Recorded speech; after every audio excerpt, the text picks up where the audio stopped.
Welcome in to the best in true crime podcasting. This is True Crime Tuesday. I'm your host, Tim Dennis.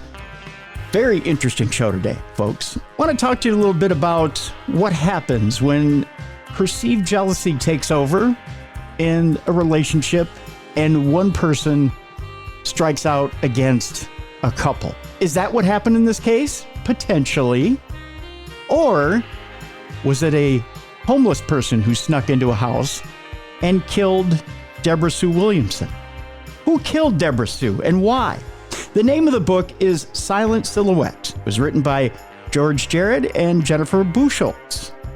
It's an interesting book. I got a chance to spend some time with it this weekend, and boy, is it a mishmash and a hodgepodge of whodunit. Although when you sit down and read the book, you'll be able to form your own opinion because there's a lot of different suspects. We'll talk about that today on the program.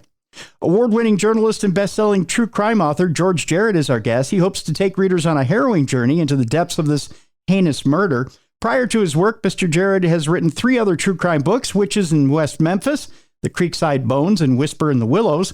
In addition to his writings, Mr. Jared hosts the true crime podcast Diamond State Murder Board, along with his co-hosts Andrew Brown and Mrs. Buchholz. Mrs. Buchholz and Mr. Jared co-host American Military University's podcast Break the Case. Mr. Jared's first book, Witches in West Memphis, provided an insider's view into one of the most notorious murder cases in U.S. history, which has chronicled the plight of Damian Eccles, Jason Baldwin, and Jesse Miskelly Jr., 3 men from Marion, Arkansas, convicted in the 1993 slayings of 3 8-year-old boys in West Memphis. The men, dubbed the West Memphis Three, spent more than 18 years in prison before they were released after enormous national and international pressure. Mr. Jared wrote more stories about the West Memphis Three case than any other journalist in the world. Let's welcome him back to True Crime Tuesday, George Jared. Hi, George. How are you doing? I'm good, Tim. How are you? Doing very good. Very good. Very well, my friend. This case, boy, I tell you, is an interesting one and a confusing one at the same time. And I want to walk people through it. And we'll get to it, but I first want to find out a little bit about Deborah Sue Williamson herself. And I kind of want to start slow a little bit and then jump into it. It's confusing in many ways in that Deborah Sue is very young. She's only 18 years old, correct? At the time of her murder? Yeah, she was 18 years old. She was living in Lubbock, Texas in 1975. She had just graduated from high school. And she got married to a guy named Doug Williamson that she'd been dating for about, we'll say, 9 months. Mm-hmm. You know, a little bit different time back then. You know, people tended to get married a little younger. They got married in June of that year. And then they were married for roughly 10 weeks before she was stabbed to death in the carport of her home on August 24th, 1975. So young. And again, like you said, 9 months, not a lot of time to date before you get married, but they were a young couple and she was very much in love with Doug.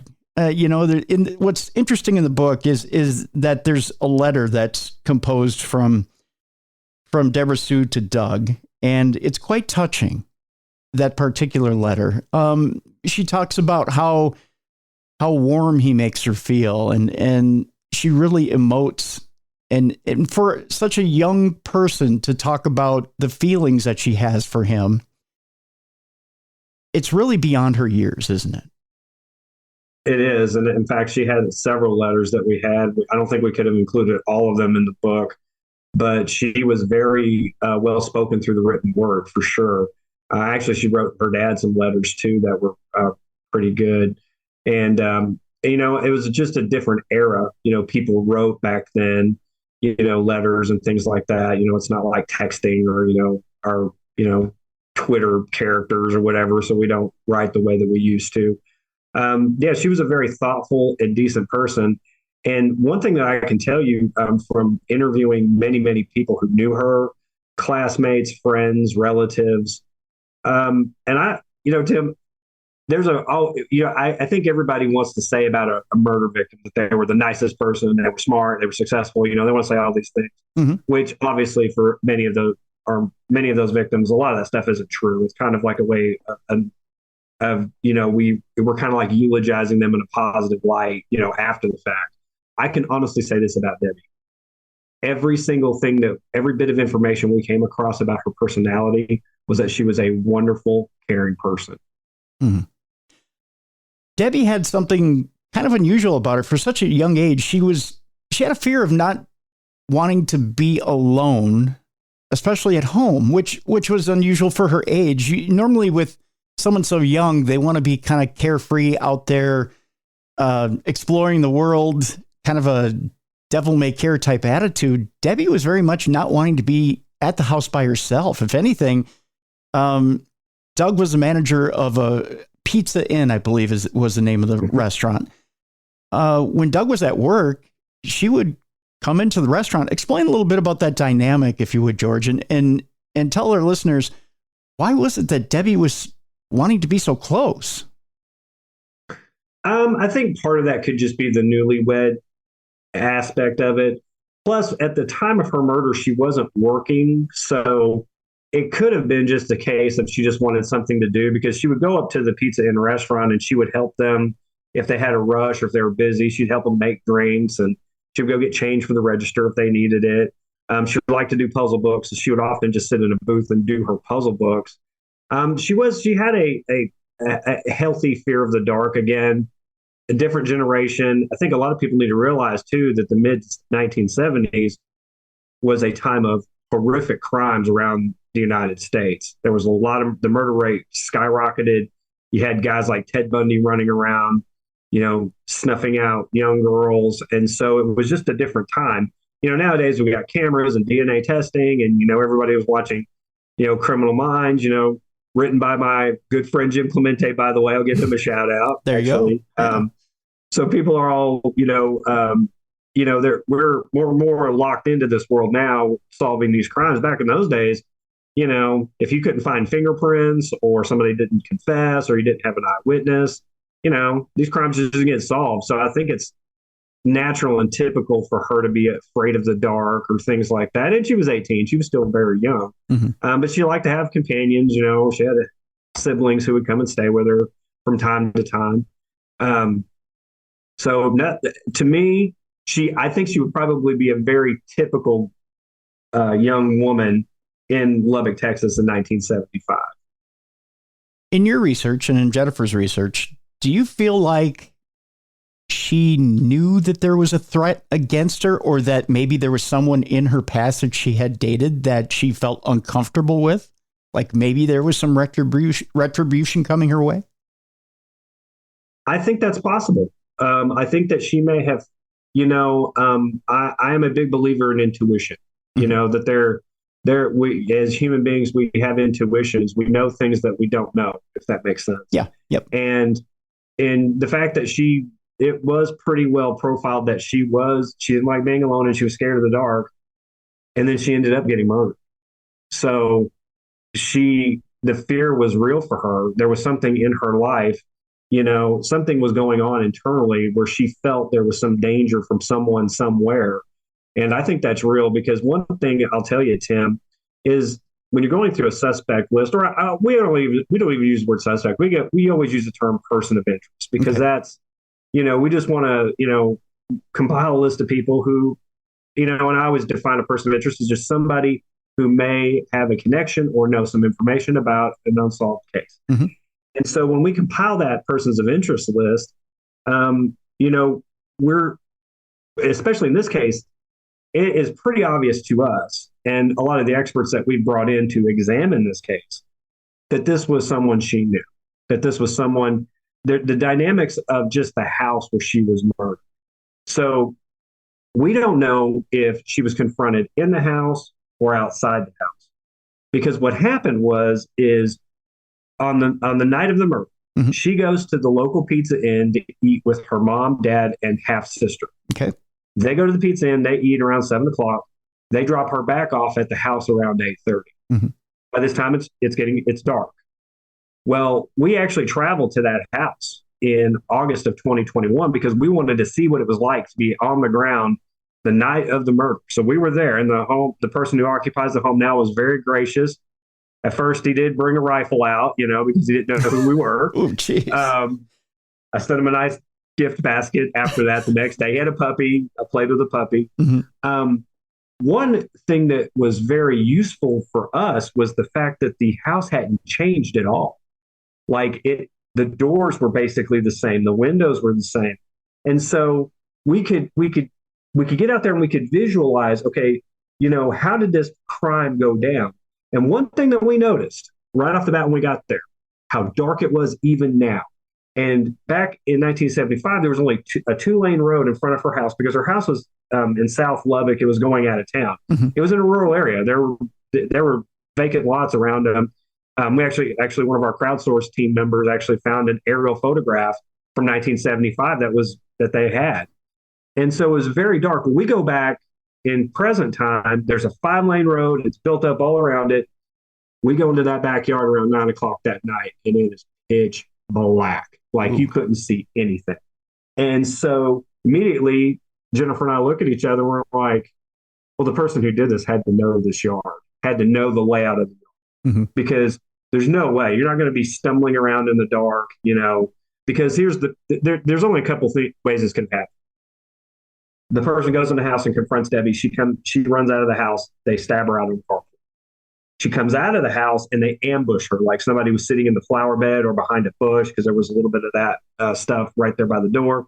Or the third thing is she's confronted by somebody. She's opening the door, somebody confronts her, and then a fight starts, and then it escalates into her getting stabbed. Okay. She was stabbed 17 times. She only had one wound that was she would have died from the other wounds if she didn't get treatment. I'm not trying to say that. Mm-hmm. But there was one wound in particular that was very, very fatal. And what it was is she was stabbed in the armpit, and it probably pierced her heart. And so when we go on scene, we're like trying to figure out, we brought a dagger, a military style dagger, because we had a knife expert come in, and he immediately knew what type of dagger was used to kill her. He said it was a military style dagger that was produced from 1943 to 1946. And it was issued, there were millions of them made, but they were primarily issued to people fighting, or soldiers fighting World War II, specifically soldiers who fought at Normandy. And there were several million soldiers that crossed Normandy over the weeks after the D-Day invasion. And so we did a whole a podcast episode, and it's in our book too, where he describes the injuries and explains why he thinks what he thought. One thing that was interesting to us when we saw the autopsy photos originally was that there was not a lot of tearing in the wounds. The wounds were very clean. Yeah. And I told Jennifer, I said, I don't think she was moving much. And she goes, that just doesn't make any sense. And most of the wounds were to her back. And so at first that made us think that she was ambushed. Somebody came up behind her and hit her in the back. Well, the problem with that is that she still should have been moving, trying to get away, turning. Something else should have been happening. She had no defensive wounds at all to her hands. And so when we go on scene, another one of our crowdsourcing members, Melissa, was there. She flew in from Orlando, Florida. Mm-hmm. And I had the dagger. And I just started pushing her up against the house. And immediately when I did that, she stuck her hand out. And as soon as she did, immediately I had access to her armpit. Right. And I said, okay, so this is what happened. She either said, get away from me and put her arm up, or this person started attacking her. And, a lot of people said, well, how in the world could this person attacking her hide the knife? When this person, if they confront her, let's say that scenario, because that's actually the most likely scenario. Mm-hmm. And I brought the knife expert came to my house, and I said, okay, so how can you hide this knife? And he goes, you mean this? And he had it up against his forearm. Mm-hmm. I didn't even see it. Yeah. And he walked right into my house. And I was like, okay, so it is very possible a person confronted her. And so going on scene gave us, enlightened us to these possibilities. And so that's kind of, where we landed on that. Very interesting indeed. One of the other things that's brought up in the book as far as knife position goes is whether you're stabbing overhand or underhand, and how you get that knife into the armpit. Because obviously you're not going overhand. If you get that knife into the armpit, you've got to go underhand, or you've got to use a stabbing motion kind of like if you're fencing, you're going up and under, and how you get that, how you get that knife deep enough to penetrate the heart or in there. And with that, there's the forensics of how quickly you die once that, the blood flows from the heart into the lungs, and how much Debbie might have suffered, or how she would have been a little discombobulated, for lack of a better term. And at that point, whether she is struggling or whether she's realizing, hey, you know what, something's really, really wrong here. And at that point, where those other 17 stab wounds come in, and whether she is fighting or not. Talk to me a little bit about that, George, because you brought it up that it doesn't seem like there's much of a struggle. So do you think that maybe that initial stab to the armpit happens early in the attack, and from there she realizes that's a fatal blow and something's happening to me, and at that point she's not cognizant of the other stab wounds? Is that kind of the order that you think it went in? Me personally, I 100% believe that the armpit wound was the first stab wound. And what I think, and I hate to use this term, but I think it probably was just a lucky shot by the killer. That when she stuck that arm up, he swung that knife in kind of it's underhand, but it's kind of like an overhand grip, if that makes sense. Yeah. Yep. Like he's got it here and then he turns it here. And here's the thing, our knife expert actually brought some videos and showed us people being stabbed in this manner. Mm-hmm. And it's unbelievable. So Debbie is stabbed by the back porch step. She makes it about 25 feet to her car in the carport and there's a big pool of blood there. And then the killer stabs her there and then drags her back to the back porch, where he pulls down her pants and pulls up her shirt to make it look like she had been sexually assaulted, but she wasn't. Mm-hmm. What in those videos, what the knife expert showed us was that people would take off running after they got stabbed. They would just instinctively, they would go into flight because they're trying to save themselves. And a lot of them would drop around 20, 25 feet. They would just hit the ground and they would go into cardiac arrest. Mm-hmm. And so she probably was unconscious by the time she hit the ground. And then her assailant just jumped up on her back and just started plunging the knife in. And Tim, I'll tell you what we did is we actually brought a life-size dummy that was to Debbie's dimensions. Mm-hmm. And it was really, it was funny because we did these experiments during the day, mm-hmm. and there were cars driving by. And of course, I'm flinging this woman up against the house with this knife. Oh, jeez. And people are driving by, people are walking their dogs. And and they're stopping. I'll never forget this one guy, his mouth, was dragging on the ground. He was like, what is going on? Because I had this knife and I had it right up to this girl's face. And, but one thing about doing the dummy experiments, it showed us that, kind of gave us an idea of, or I didn't say an idea, it cemented the idea that she was hit in the armpit first, and then all these other wounds happen, because you can take the autopsy photos.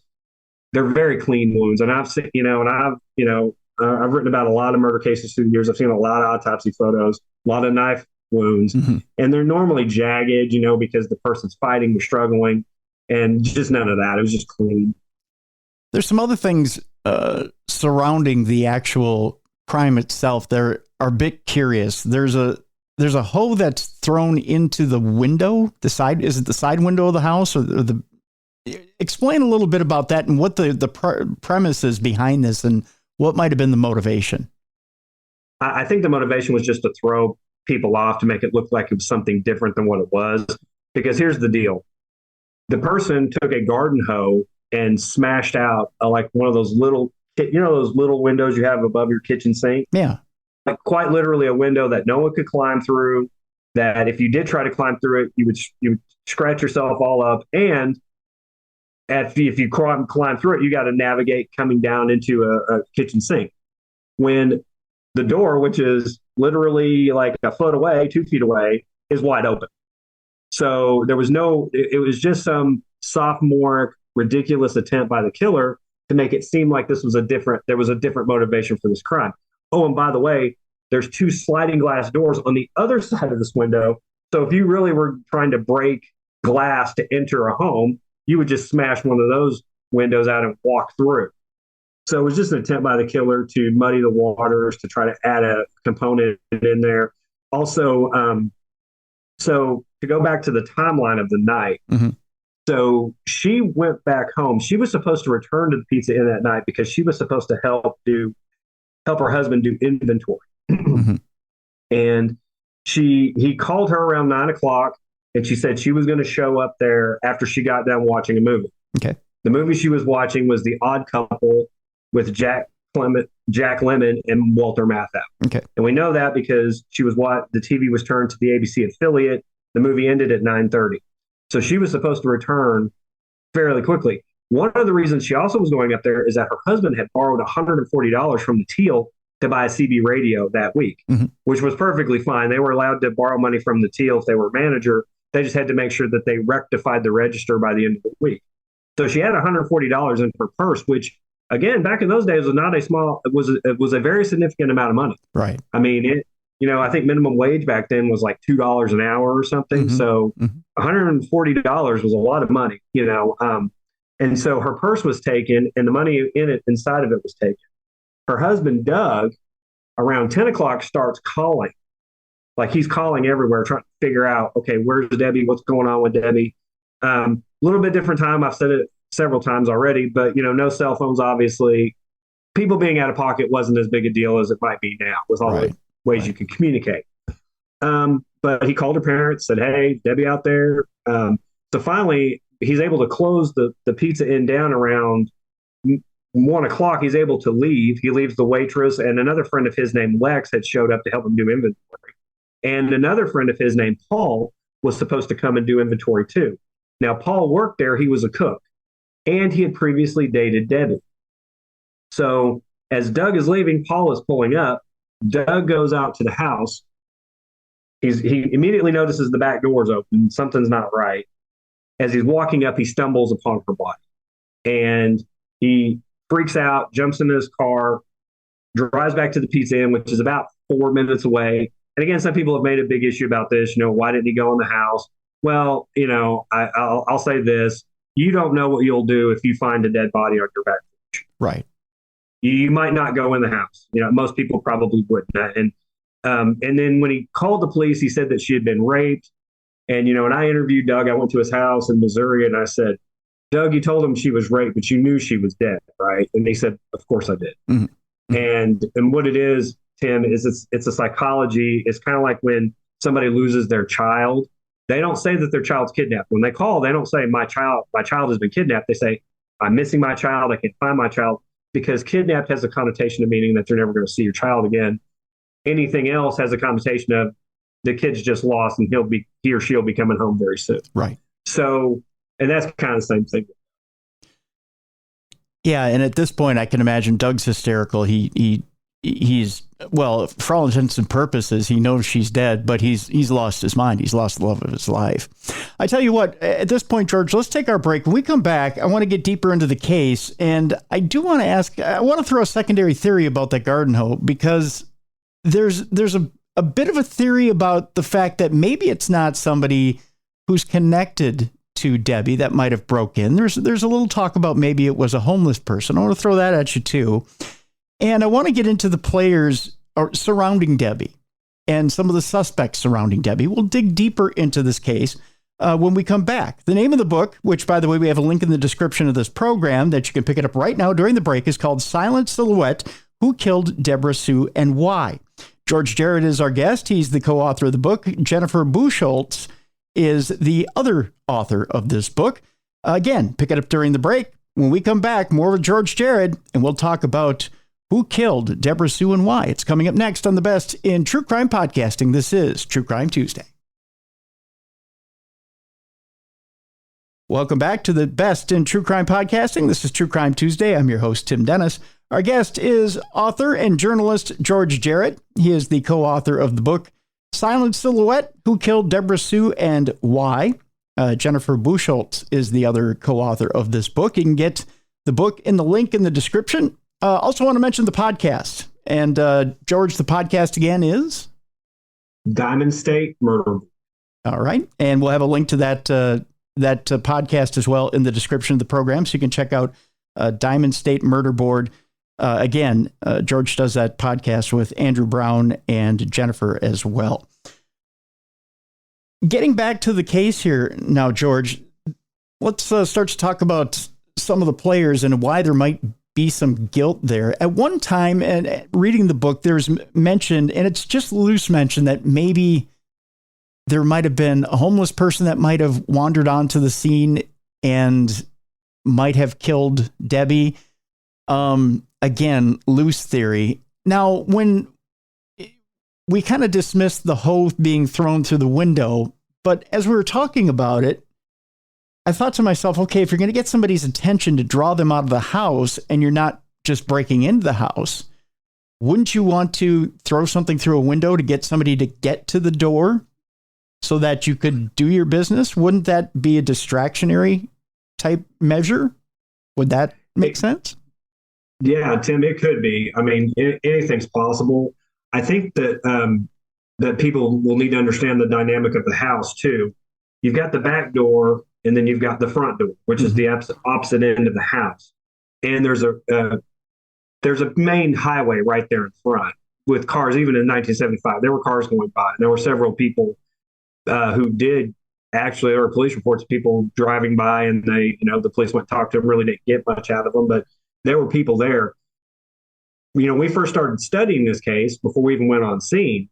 We were trying to figure out, okay, is this broken window? Is it tangibly possibly involved? And my first instinct was, if a window gets broken out there, you're going to go out the front door because that's the quickest way you can get to somebody. Mm-hmm. If you're an 18-year-old female who's scared of the dark, you're not going to go out into the darkness where somebody has just broken the window. You're going to go out the front door, which is close to the road. There's also neighbors across the street that you could possibly get to.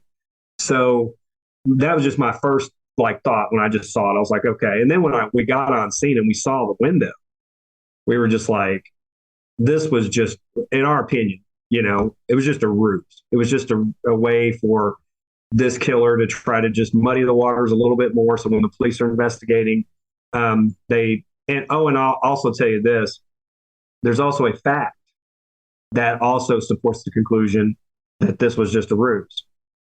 There was dried blood under the broken glass on the ground. Okay. So she was already dead, most likely. Now, again, we're talking about 1975, policing, detective work. I wasn't there, could have been a little bit of paint, could have been something else, possibly. I'm not saying it's 100% blood, but that's what was reported. And so that's the fact we have to go with. Another question I have as well. Did Doug or Debbie keep a weapon in the house by chance? And I know this is kind of a weird or odd question. And did Debbie have access to that weapon, or do you think this just happened way too fast? That's actually a good question. I don't think I've ever talked to Doug about whether they had a gun or not. I mean, you got to realize something too. This is 1975, Lubbock, Texas. It's out West Texas. I mean, the abnormality would be if you didn't have a gun in your house. I mean, to be honest. So, and my dad is from there. That guy's got an arsenal. I mean, he had an arsenal when he was a kid. So, my inclination is that she was leaving the house and she was confronted. Okay. I mean, that's the theory and if she's confronted by somebody she knows, then if you know someone, even if you don't like someone, or, but if you know them, you're not, no one sees a former friend or someone they used to be associated with, or a current friend. It could be somebody she knew was still friendly with in present time for her. Your thought process isn't going to go to, oh, I think that this person's about to stab me to death or something like that. Right. So I think she was definitely caught off guard. There's no question about that. My personal opinion is that she was leaving the house and somebody confronted her. Now, there's an odd request that gets thrown out from Paul to Doug. I believe it was Paul to Doug. Paul had a date that night, which is unusual. It was inventory night, as you'd mentioned earlier in the program. Doug was going to do inventory when the Pizza Inn closed, and the Pizza Inn closed around what time? 10 o'clock? Is that when it closed? Actually, back then, I think on that Sunday night, they closed closer to midnight because they were Okay. unusually busy. Okay. And so so this is the dynamic for Doug. His dad was the fire chief there in Lubbock, Texas. Okay. When him and Debbie get married, they give them the house that Doug grew up in as like a place to live. Okay. So Doug is living in the house that he grew up in. And so he's working at Pizza Inn as a manager. And back in those days, a Pizza Inn manager actually made a lot of money. I mean, it actually did very well. And if you combine the fact that they weren't paying rent, he's working there. So they're doing pretty well financially. And actually, I think they just bought a new car, which is 1975. The economy was in shambles in 1975. Yeah. Yep. So anyway, so back to what was happening that night, just in general. So Paul was a cook who worked for Doug, and he had just come back into town a couple of weeks before the murder. Paul had dated Debbie kind of loosely, like they'd go to the movies together and they would do this stuff back when they were both seniors, back when they were in high school. Okay, and this was the year prior. Well, then Doug and his longtime girlfriend split up, and as soon as Doug and his longtime girlfriend split up, she immediately, wants to be with Doug, and so they've been eyeing each other for a while, and so they get together, and so Paul actually wasn't even invited to their wedding, even though he was friends with Doug. They've been friends for years. He'd stayed the night at that house a lot growing up. And so he comes back into town early August of 1975. He'd been working out in the oil fields or something. And he comes back, he needs a job. Doug hires him as a cook. Well, Doug's bonus structure was based on his labor percentage. So if he could get his labor down, then he got a bigger bonus. So when Paul comes up to him around 8 o'clock and says, "Hey, I've got a date tonight with a woman named Tina," Doug is like, "Yeah, you can take off. I'll run the register and I'll cook the pizzas," because it's a Sunday night. Yeah. And they weren't expecting to be very busy. Well, there was one waitress who worked that night, a woman named Marianne, and she contacted me. And she said it was just her and Doug, basically after Paul left, running the show. And so they're the only two people there, so he couldn't have left. And that's why his alibi is pretty ironclad, is because he had to be there. She said, "I couldn't have run this place by myself." Now, what's interesting about when Paul asked to leave, he asked if he could take a shower at their house, because he said that Tina's house was a little bit closer to their house. But he said he didn't want to do it if Debbie was there. So when Doug called around 9 and said, "Hey, when you coming up here? Oh, by the way, Paul wants to come by and take a shower." Paul then tells him, he says, "Well, Debbie's there," because he didn't know if she was there or not. He said, "Well, Debbie's there. I don't want to take a shower." And what I found interesting in the police reports was that Paul said that he left work at 9:10, but his time card said he clocked out at 8:41. Mm-hmm. And so, and then we're running all of our traps on this. So we wanted to see how close Tina's house was to Doug and Debbie's house, because he said he wanted to go there and take a shower to save time, which could have been legitimate. I mean, some places you live, you might be 30 minutes across town. Sure. We calculated that back in 1975, it would have saved him roughly 4 minutes if he had gone there to take a shower. And so you've got this time discrepancy, you've got this really odd request. And Tim, I promise you, I have asked this question. I speak at colleges and universities all the time. And I ask the question when I talk about this case: has anybody ever done this or asked this? And I still haven't found any. And, and of course, one of our goals when we went to Lubbock, and we actually went on 2 different trips, one of our goals was to track down everybody in the case. Obviously, one of our primary people we want to track down is Tina, this woman that he went on a date with. Yeah. And, she lives in a beautiful house out in the middle of nowhere. I'm talking nowhere. It's out in the desert. I mean, we drove down a trail for miles and miles and miles. And I'm talking there were longhorn, cattle out there, big tumbleweeds, one-eyed Susans as far as the eye could see, these big, huge windmills and these oil they're turning up top and there's oil jacks, digging oil out of the ground. And I mean, honestly, at one point I looked at Jennifer and I was like, is John Wayne going to come out of here and, get shot by, are there going to be arrows flying? I mean, it was insane. Yeah. Well, we get to her house, and beautiful house, real husband, super nice guy. Fun fact, Tim, everybody that we visited that week, the first week we were in Lubbock, they all had dogs, and their dogs were all just fun and gorgeous. I just will say that. Yeah. Yeah. So we go in, and almost immediately, like, they had no idea we were coming. Her husband's out playing with their dog in the front yard, and it's not a yard. It's like, I don't even know what the term is. It's like AstroTurf. It can't grow grass out there. It's a desert. Yeah. Yeah. And we said, we're looking for Tina. And he says, well, she's in there cooking lunch. And he was just kind of looking at my car. I was in a convertible, so it was kind of weird. I know what he was wondering. He's like, how did you get that down here? Yeah. And so we go in, and she immediately says, you're here to talk about Deborah Sue Williamson, aren't you? And we're like, yeah. And she goes, you want to know how Paul acted that night, don't you? And we were like, yeah, we do. And she said, and this is her words, not ours, she said that he called her at 9:30 and said that he was still at work and he was running late. And then he showed up around 10, and she said he was completely soaked, covered in water, like he had just gotten out of the shower. And she said he didn't smell like pizza, so she knew he'd cleaned himself up. And she worked part-time as a waitress at that Pizza Inn too, so she knew all this. And she said that night he did not want to go to the Pizza Inn. He was actively avoiding going there, even though that's where she wanted to go. Because, back in those days, they would hang out in parking lots, teenagers, and, they would drive the strip and all this other stuff.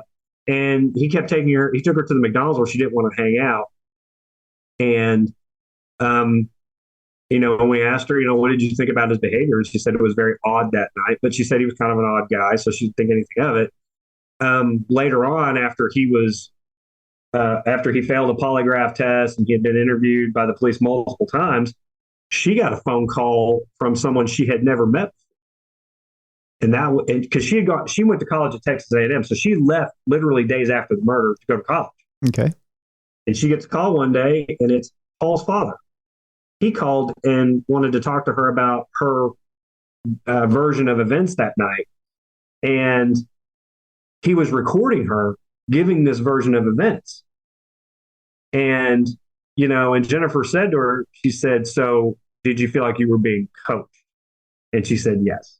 Mm-hmm. And again, and I told Paul this when I interviewed him. I said, listen, I'm not saying that your dad was doing it because you did anything, but he definitely was doing that because he was afraid that, because the police were heavily invested in interviewing him. And, Tina said that she saw him 1 month later when she came home for a home football game.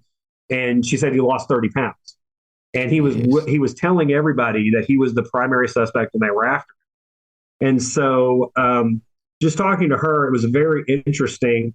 I'll tell you what's interesting, Tim. Okay. Is you're talking to a person who I think she was 17 at the time.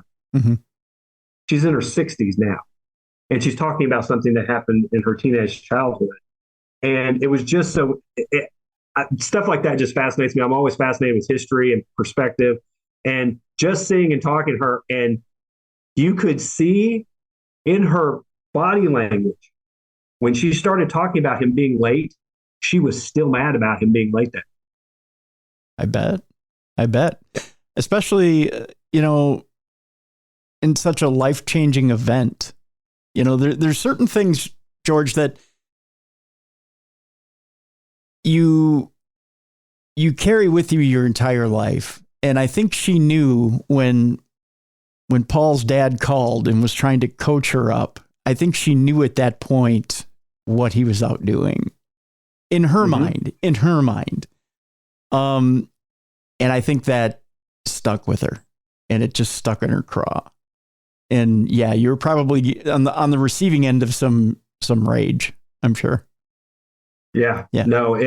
And the thing about it is his dad taped all these conversations, and Paul kept the tapes. And I told him when I talked to him, I said, well, I go, do you still have those tapes? And he got very quiet. And I said, well, you might want to find them. You never know when you might need them, Mm-hmm. And so. Interesting stuff. Although right now all signs point to Paul, there's a second person who was on scene, because we've gotten to the point where Doug went home, he saw Debbie and went back to the Pizza Inn to call police, but Paul did show up on scene, and he showed up with another person. Who's this other person? It's a guy named Lex. Lex was friends with Debbie and Doug. He was also friends with Paul. Paul and him, he were best friends. So Lex didn't work at the Pizza Inn, but he would come and do things around the Pizza Inn. He was the same age as all these people. And he would do things just like for a pizza, just something like that, just help a buddy out, that type of deal. So he was there. Paul shows up after Doug leaves. Doug comes in and says, Debbie's been raped. Paul asks Marianne, he's like, what did Doug just say? And she tells him. So then Paul and Lex get into Lex's car, and they drive out to the scene. And Doug then follows them after he calls the police. And so we have a contradictory story right off the bat. Lex says they stayed outside and waited on Doug and the police to show up. Paul, in his official police report, says they went in the house. Well, these two statements were taken the next day. So we're talking just hours after the event. Because I understand, that witness statements can be wildly inaccurate at times. Mm-hmm. But again, you've got a complete confliction there hours after the event.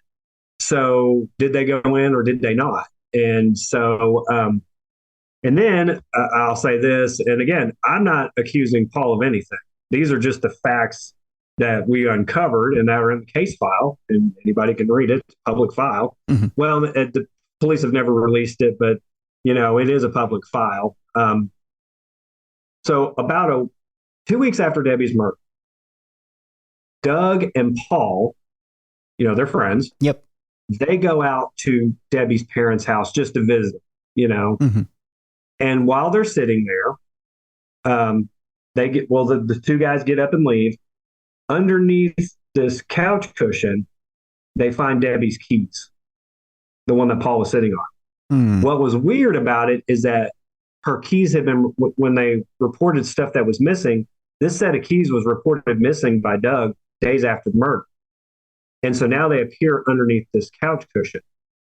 And so immediately, the mom, Joyce, takes the keys to the police the next day and says, these keys, they tore their house up looking for these keys. They looked everywhere.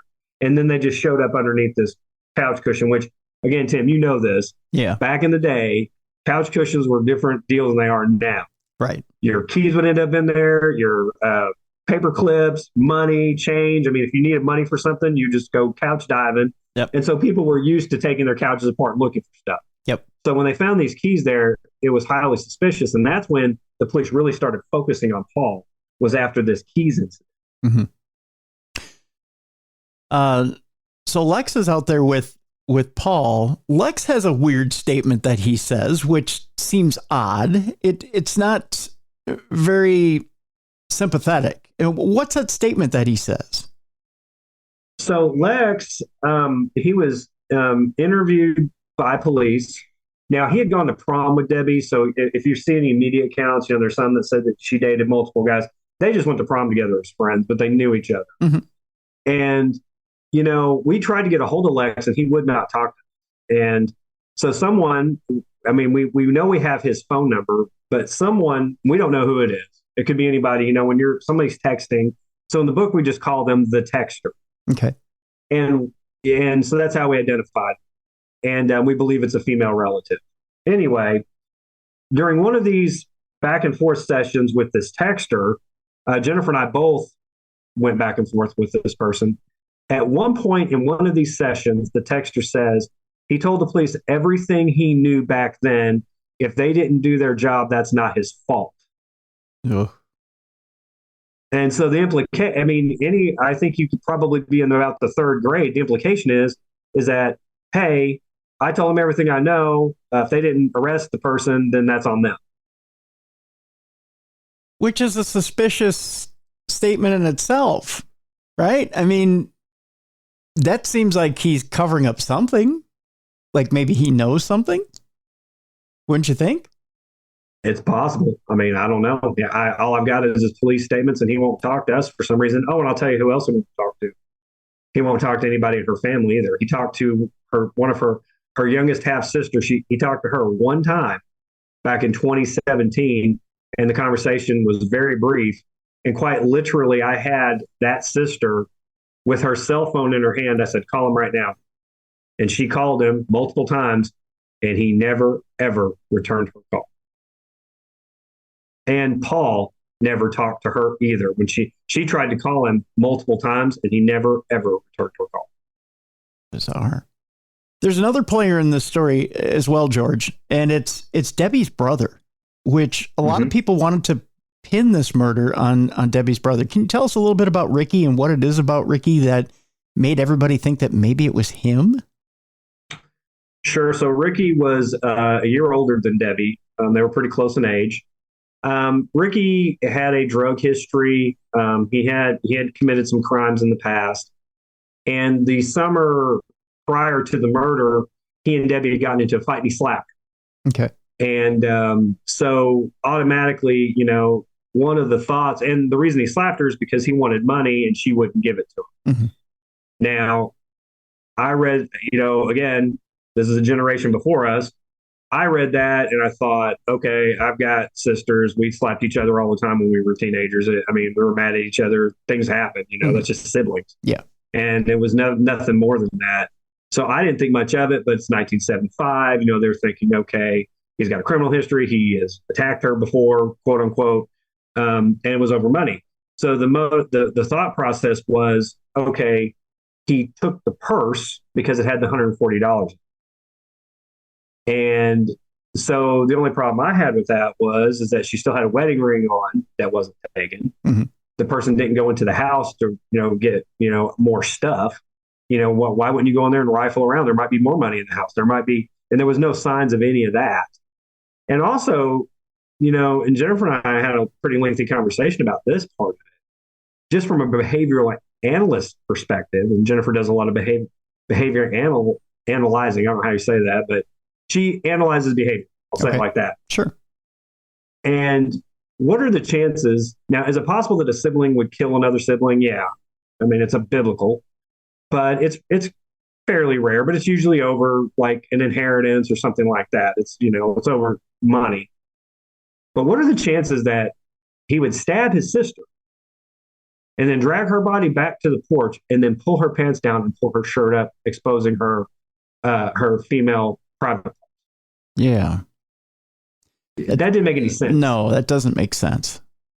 No, it made no sense. So we were like, nah, that doesn't. And then we were like, okay, so then we get into the case file and he has 3 alibi witnesses whose stories were spot on. And it was a friend of his and they went bar hopping that night and there were 2 females with them. And one of the females was married. So for her to admit that they were together all night, he actually went back to this guy's apartment. She's telling the police this in official police report, and she's married. Why would she's not lying about that? I mean, why would you lie to say, hey, I was hanging out with some other dudes last night? I mean, that doesn't make any sense. Yeah. So he's got 3 alibi witnesses. Now, there was an interesting event at the funeral, and this is another reason why they were suspicious of him, was because at one point he became so grief-stricken and upset that he actually went up to the coffin and actually tried to pick her up and take her out of it because he said he was going to take her home, that he didn't want her to be in this coffin. And so, of course, there was a thought process that he was actually trying to hide the knife in the coffin that he used, so then they would bury the knife with her. And incidentally, you know who one of her pallbearers was? Who's that? Paul. Yeah, that's a little creepy. Yeah. But was that Doug's decision, or whose decision was it to have Paul be a pallbearer? It was Doug's, but it's kind of like one of those deals. You got to remember, him and Doug were good friends. Yeah. So it wasn't like they were good friends. They hung out together. They bowled together. They played golf together. They went water skiing together. In fact, a group of them went water skiing. Paul, Doug, Debbie, a friend named Mike and his wife, which we've tracked all them down to, a woman named Dorothy. They all went to Lex. They all went to Buffalo Lake, which is just outside of Lubbock. They went water skiing the day before the murder. So they all hung out. I mean, it wasn't like, they knew each other. So for him to be this is what's interesting to me. Mm-hmm. He's a pallbearer at a funeral, but he wasn't invited to her wedding. Yeah, that's one detail that we're kind of just now introducing. He wasn't invited to Doug and Debbie's wedding, and the other thing that's missing in the crime scene, isn't it a book of wedding proofs or wedding pictures?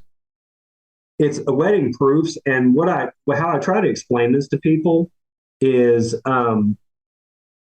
it's like one of those little proof books, like with the little pictures in it, because people had this idea in the national media when this story was ongoing, was that there was this big, like this big wedding album that was taken from the house, and that was the motivation of the person doing it. What we surmise now, and Doug couldn't quite remember, it's been a long time, but is that it was one of those little proof books that just happened to be in her purse. Oh, okay. And so when the purse got taken, and here's the other thing. There were two people who knew about the $140 in the purse, because I don't think that was the motivation for the crime. I really don't. But it could have been a secondary motivation. There were two people in the police reports who knew about the $140 besides Doug. You want to guess who they were? Besides Doug, two people? I would say, well, one's got to be Paul, and the other one would have to be... Well, wouldn't it be Lex? It would be Lex. Yeah. They both, in their original statements to police, they both said that she was coming up there to put $140 back in the till because Doug had borrowed it.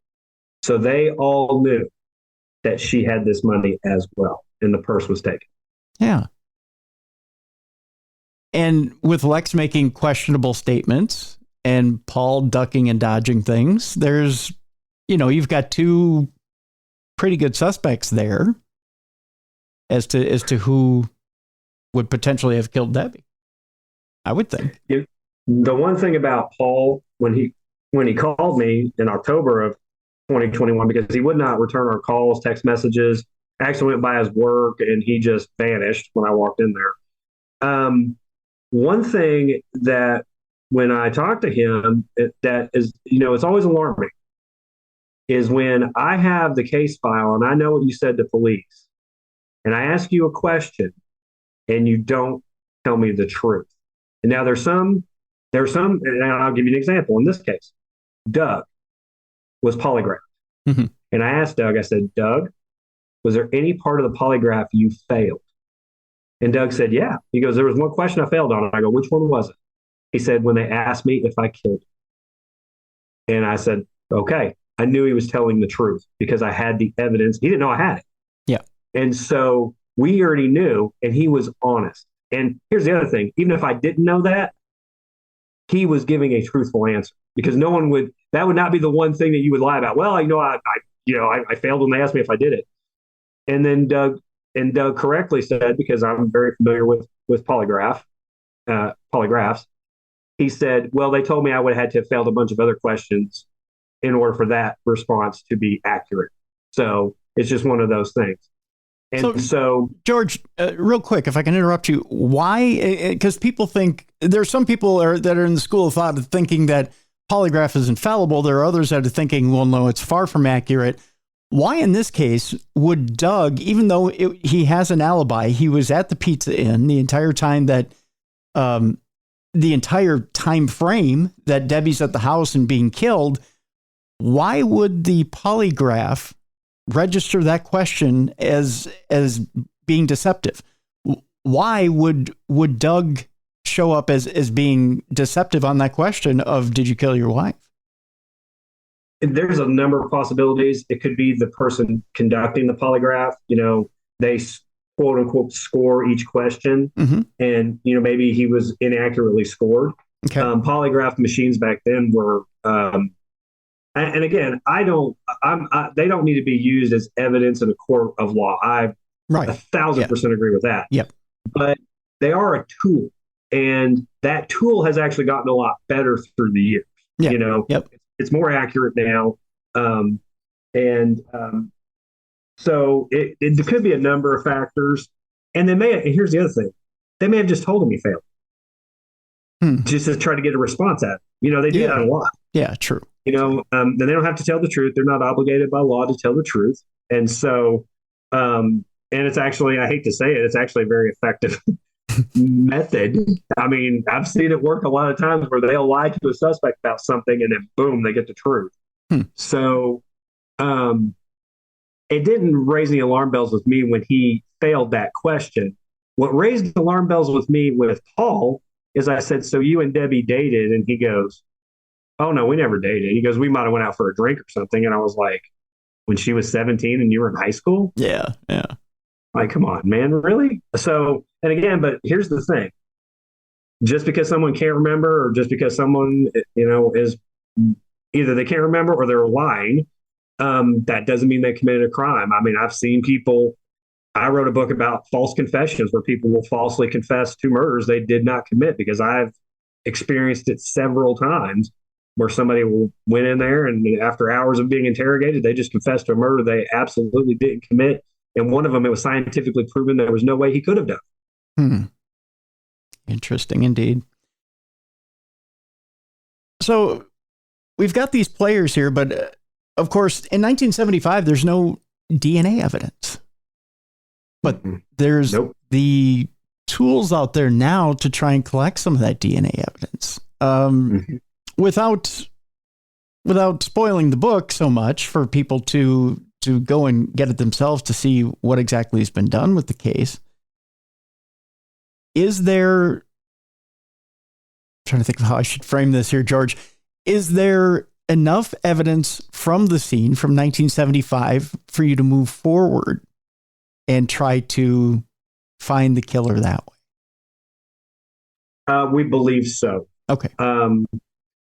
We know about a couple of articles that they have in evidence. With touch DNA testing, MVAC DNA testing, that methodology in existence now, it is very, very possible that they could test that evidence. And we've actually helped get a grant to get some of that testing done. We haven't heard the results of that testing yet. Obviously this process can take time. So it is very, very possible, especially if they have her clothing or like if they DNA test the towels that were in the bathroom of the house. Because my personal theory is that the killer stabbed her to death outside and then went in the house and cleaned himself up. Because there were no reports of somebody being bloody or finding bloody clothes somewhere. There was none of that stuff. So I think the killer went in the house, cleaned himself up, disposed of their clothing. And it should also be noted that Paul admitted that he had a second pair of clothes in his car that night. Yeah. Yep. That you did put that in the book. And yeah, that is interesting. And of course he kind of explains it away as, he's going on a date. So obviously he would have had some sort of change of clothes. But yeah, that's a convenient alibi to say, well, I'm going on a date. I of course I would have a change of clothes. I will add this too, Tim. When it comes to Paul, he clocks out at 8:41 or 8:43, 8:43. 8:43. Mm-hmm. From that time to the time he meets up with Tina at 10, around 10. There's plenty of time to go home and change and shower. Yeah, and there's not one soul who can confirm where he was at or what he was doing for the hour and 27 minutes that he's gone. There's nobody. That's true. That is very true. He did something interesting in this case. He actually alibied himself. He told the police, and I don't understand why they didn't follow up with him on this. He said, well, my mom noticed a wet towel in her bathroom, so she said you must have come home and took a shower. Yeah, that was in the police report. Interesting. And they never followed up on that? Nope. I would have. Yeah. What's interesting, and you brought this up once before here in the interview, I don't want to dwell on it, but the fact that Debbie was left in a state of undress at the scene, but there was no, and this is the part we didn't include, there was no sexual activity involved with her, left in that state of undress.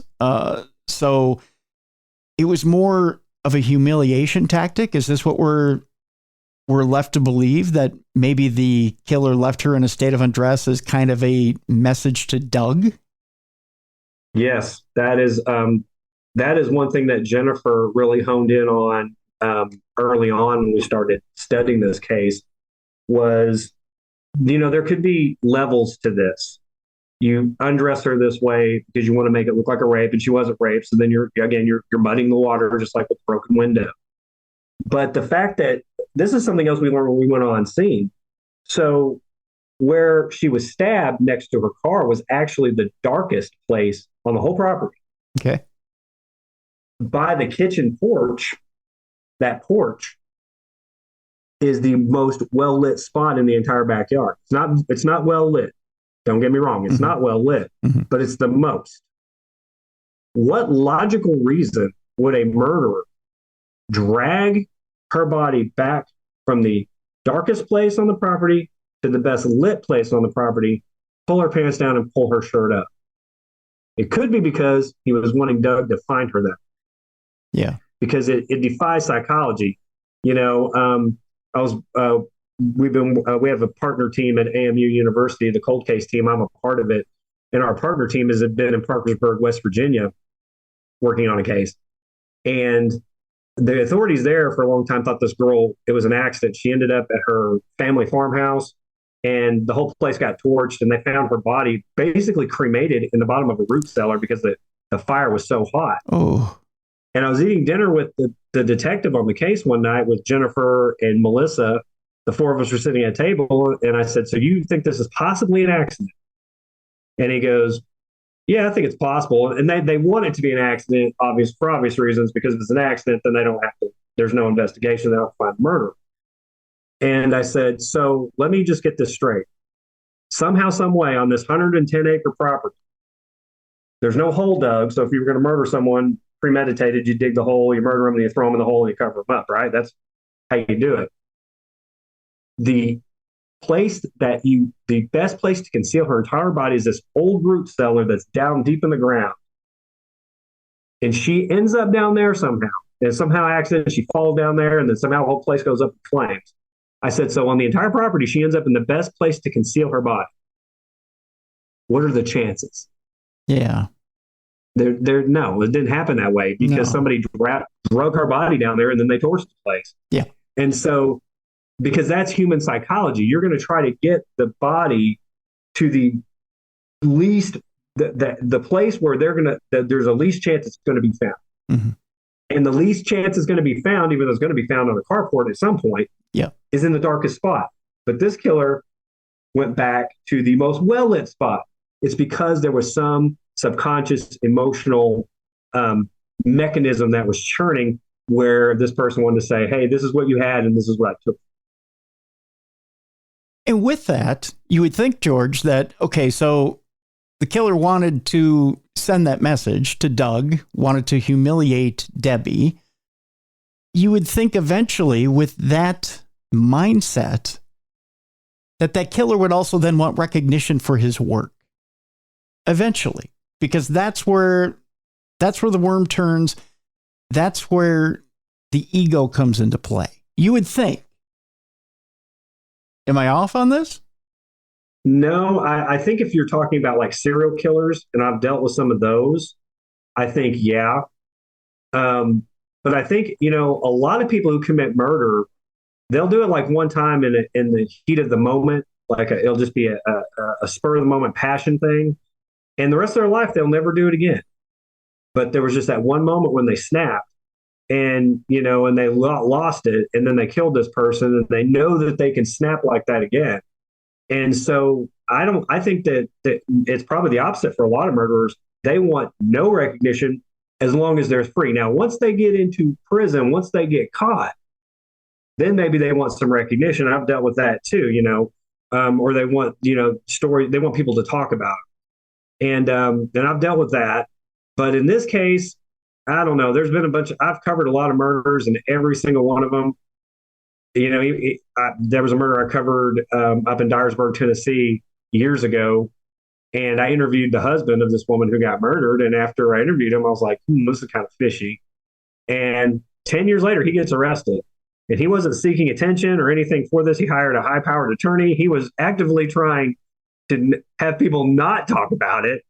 And, and I'll tell your listeners one interesting tidbit about Debbie's case. Okay.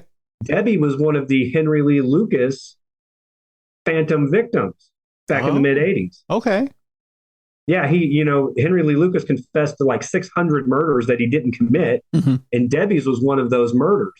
And Debbie's parents were actually the ones that proved he didn't kill Debbie, and that's when that whole house of cards came falling down on Henry Lee Lucas and all the authorities that were trying to claim that he killed all these people, which he didn't kill anybody.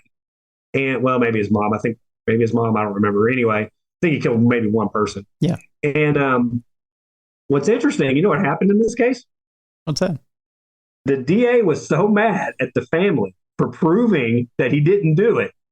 The entire case file was sitting on his desk. He pushed it to her stepfather, Bob, and said, "You think you're so smart? You solve it." And that's why there's access to those case files now. Oh, wow. Yeah. Yeah, her case was profiled on The Confession Killer on Netflix. Wow. Yeah, and The Confession Killer on Netflix, I believe it's still up. I believe you can still watch it. So you can check that out on Netflix as well. I want to talk about, as we're starting to wind down the program here, I want to talk about your efforts and Jennifer's efforts online and how people can get involved online with this case and how they can help you get a little bit closer to catching Debbie Sue's killer. You have a Facebook page out there, and you also have some crowdsourcing available that people can get in and help. And now in the book, both you and Jennifer mentioned that you've got a lot of support from people in Lubbock. You've gotten a lot of support from all over the nation, people getting in and being able to support in different ways, whether it's money, whether it's actual pictures. I believe you got pictures of Lubbock from 1975 that have shown you exactly what the town looked like and that area looked like at that time. You've got stories from people from that area at that time, people who knew the neighborhood very well, neighbors of that area. I believe we'll have a link as well to your Facebook page so people can go and visit that Facebook page and they'll be able to help you in any way they can. Tell us a little bit about how the crowdsourcing started and how you got it up and running, how you got it going here for Debbie Sue as well, and what people can do to help. So how this started was I was involved in a case in Arkansas, the unsolved murder of Rebecca Gould. She was a college student who was murdered on or about September 20th, 2000. Mm-hmm. And to make a long story short, it was unsolved for many years. I wrote about it. I was actually out there when they found the girl's body. First murder case I ever wrote about. And so in 2018, I was on a podcast called Hell and Gone. It became a very popular podcast around the United States, pretty well known. And it was about Rebecca's case. And what it did, something I noticed was that these groups were forming on social media platforms who wanted to talk about her case. And this was a phenomenon I'd seen in other cases, but because it was more personal to me, I know her father very well, Dr. Larry Gould. I've spent a lot of time with him. And so when Jennifer and I, actually Jennifer, how we got connected was she heard me on Hell and Gone because she teaches at AMU University. She lives in Colorado Springs, Colorado. I live in the Mississippi Delta, so I live outside of Memphis. So I live, many hours away, and we had no connection at all. Oh, wow. And so she heard me on the podcast, and we connected up. And then at some point in the summer of 2019, we decided to start a Facebook page. And I told her I felt like it was an effective tool because I noticed that people who knew things were getting on these other pages that had since been deleted. And people who had expertises, like in psychology and sociology and these other things, and they just had different perspectives. And Jennifer was kind of familiar with crowdsourcing at that time. I wasn't familiar with it at all. I was just observing a phenomenon. Yeah. And so what happened is we start this Facebook page, and this guy named William Miller joins our page. And he starts pontificating about how the murder went down. Did it happen on the Monday morning or the Sunday night? Interesting fact, Tim, Rebecca Gould is the only person that we've ever been able to find who was murdered with a loose piano leg. from a piano. Really? Yes, she was hit in the head with it. And then she was strangled with a necktie.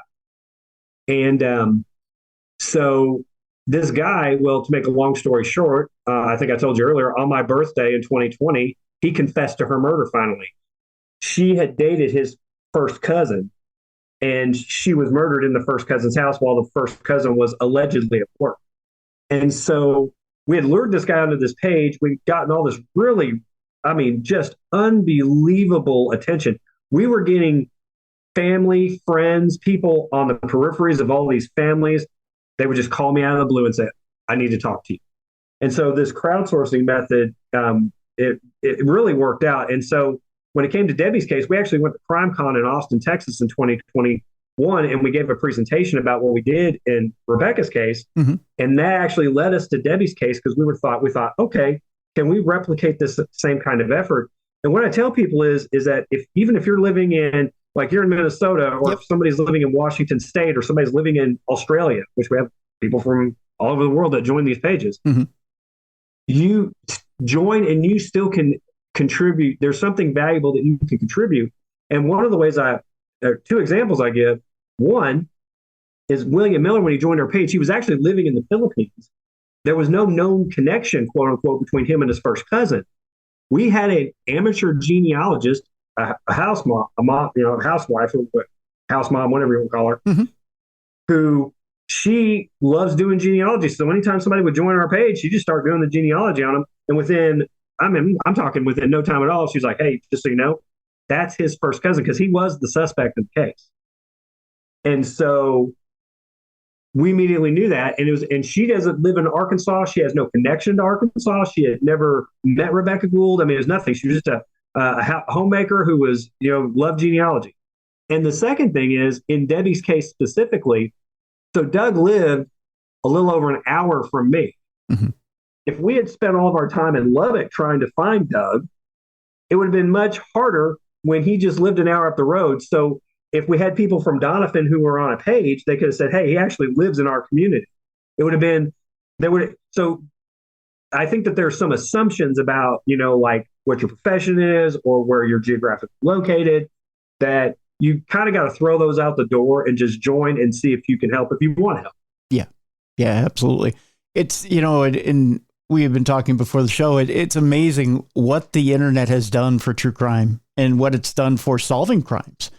It's really, the world is such a big place, but it's been made smaller with the invention of the internet and what it's done, modern technology, what it's done to solve some of these cold cases from 40, 50, 60 years ago. And the technology is amazing as far as what we can do to help solve some of these crimes. So we're going to put these links in the description of the program so you guys can help Jennifer and George with Debbie Sue's case and help with what you can. And I gotta throw out a little shout out to Australia. The Australians are amazing when it comes to help. And you'd be surprised what kind of help you can get from the other side of the world. They're just amazing folks. So yeah, I'm sure you've got contacts from Australia left and right but they're amazing people. So, so George, in closing here, without tipping your hand too much, how close do you feel you are to getting a breakthrough in this case? The way I feel about it now mm-hmm. is we've done our work for the most part. Now it's up to the Lubbock Police Department.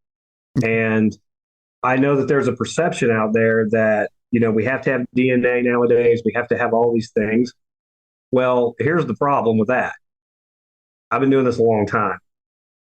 Very rare is the case, especially past cases, where they had DNA. Didn't have it. They had somebody confess to someone else. That person got on the stand and testified against them. And then the facts of the case, you're able to do the good detective work and put the pieces together.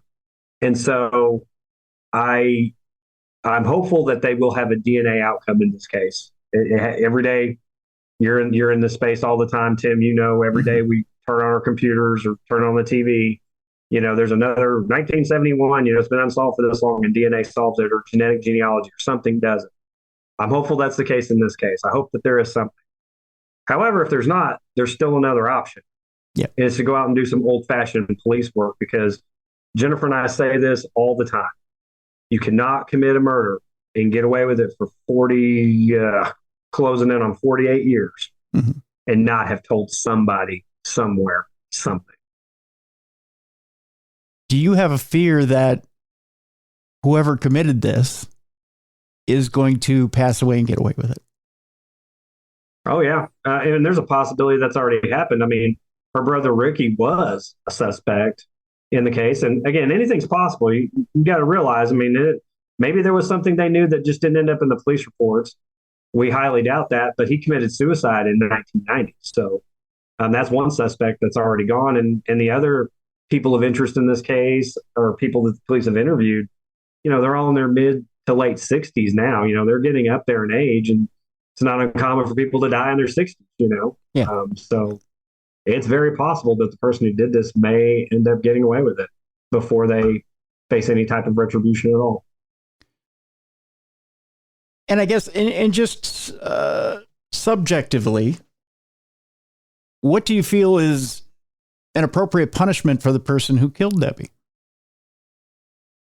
I mean, I'm always crossed about this question, because I've been on death row for executions before. And it's a very, I hate to say it, but it's almost an unholy thing watching the government kill somebody. And I also have written about people who, like, statistical probability is, if there are 30 people sitting on death row, the statistical probability from the FBI is that 3 of them didn't commit the crime that they're there for. And that's just across the board crimes, period. Okay. So I always ask this question, and the days I'm on there and I'm talking to the grieving family members, I'm more pro death penalty on that day for sure. But the other days I'm like, what's a worse penalty? Leaving someone in jail to rot for the rest of their life, or to kill an innocent person? Probably a good place to leave it, I think. George Jared's our guest. He's the co-author of Silent Silhouette, Who Killed Deborah Sue and Why. His co-author is Jennifer Buchholz. I want you to pick this book up, folks. Go out and get it. There's a link in the description of this program. It's an amazing book. It really is. It's an interesting read. Again, I want you to also check out the link in the description of this program. If you feel you have some information or feel you can be helpful, check out the Facebook crowdsource and help George and Jennifer in their quest to find justice for Debbie Sue. George, I want to thank you so much for joining us this afternoon. Thank you for having me. Folks, it's time now for us to lighten things up a bit. Let's bring in Jessica Freeberg, and it's time now for Dumb Crimes and Stupid Criminals. It's Crayon News story time.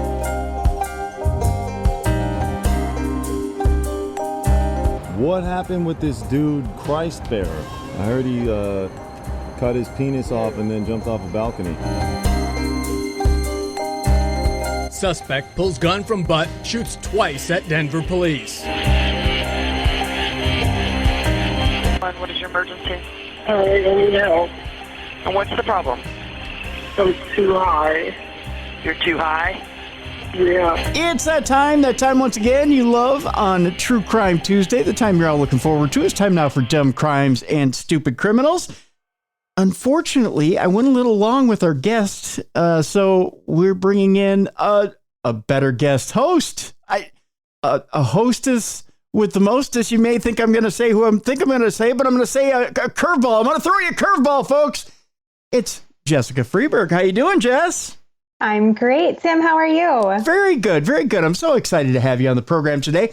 Beer City Bruiser will be back next week. I ran into a snafu with him. He's training America's future as far as professional wrestlers go. So yeah, I had our guest on a little later than usual. I got into I had such a good time off air talking to him that I gabbed a little bit, and we were guffawing and snickering and having a good time off air, and I ran into a conflict. You ever just have one of those days, Jess, where you just talking? I feel like that's every day. Yeah, and you're just kind of you're talking and you lose track of time and you go, I should have called Bruiser, but I didn't. I probably should have got on the horn with Bruiser sooner, but that's no biggie because we've got you and I'm happy to have you today. And I'm stoked to be here. Thank you. That's right. Let's just jump into it, shall we? We got a little surprise for people at the end of the program. A little something special for them, especially if they're into the paranormal. So we'll hold our water until the end of the surprise or the end of the program because Jess has a surprise for you guys, especially if you're into the paranormal. So that's coming up here at the end of Dumb Crime, Stupid Criminals. We're going to go to Colorado, Jess. Colorado is a nice state to be in. I love it there. Yes, indeed. This is not a state you want to be in, however. Married to a Colorado dentist who is trying to get rid of you. That's not a way you want to be. According to an affidavit, an Aurora dentist researched undetectable poisons. And he purchased arsenic at that point, Jess, and cyanide before his wife's death. Something tells me this guy is guilty. I think so. That's not a good combination. No. It turns out that the family of Angela Craig has confirmed a GoFundMe, and it's been set up to support her children. And 1 second here. The thing jumped on me. There we go. It's been confirmed that they've confirmed a GoFundMe, and it's been set up to support her children and show love for Angela. We go to Aurora, Colorado, where an Aurora dentist has been accused of poisoning his wife and searching online for undetectable poisons before purchasing both arsenic and cyanide, that according to an affidavit. Aurora police arrested 45-year-old James Tolliver Craig this past Sunday morning. He was booked in jail at around 2 a.m. on a charge of first-degree murder after deliberation in connection with the death of his 43-year-old wife, Angela Craig, who died in a hospital on Saturday. James Craig practices dentistry at Summerbrook Dental Group, which is located on Hampton Avenue in Aurora. At the time of his arrest, police called the crime a heinous, complex, and calculated murder. Craig had his first hearing on Monday. According to the 18th Judicial District Attorney's Office, the judge set a no bond hold and a mandatory protection order, and that will prevent him from seeing his children. The 52-page arrest affidavit for James Craig lists that Angela Craig went to University Hospital with a severe headache. She also said she was dizzy, the affidavit read. Her brother came with her, and James Craig joined them later at the hospital. Around 2 p.m., Angela Craig had a seizure, and her condition began to deteriorate. She suffered from lack of oxygen, had no pupil reaction, and had increased intracranial pressure, according to the affidavit. She was placed on life support, and her medical team could not determine what condition she was suffering with or what caused the rapid decline in her health.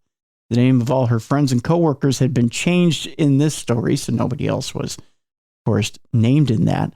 This was not the first time this had happened. I'm sorry. The Craig's friends, we're going to use person A, B, and C here, Jess. Person A, who's a business partner of James Craig and also a dentist, and his wife, person B, who has a PhD in nursing, went to the hospital after learning of Angela's condition. This is not the first time this had happened. Person B said when she later talked with authorities, she said Angela Craig first became sick on March 6th and was released the same day. It happened again on March 9th, and she was released on March 14th. Doctors could not determine what caused her symptoms. On the second hospital visit, person B said she texted James Craig to keep up with his wife's condition and as a nurse to potentially help diagnose her, that according to the affidavit. Interesting stuff. Person B repeatedly asked for updates if they needed anything and how James Craig was doing. She asked multiple medical questions, which he answered.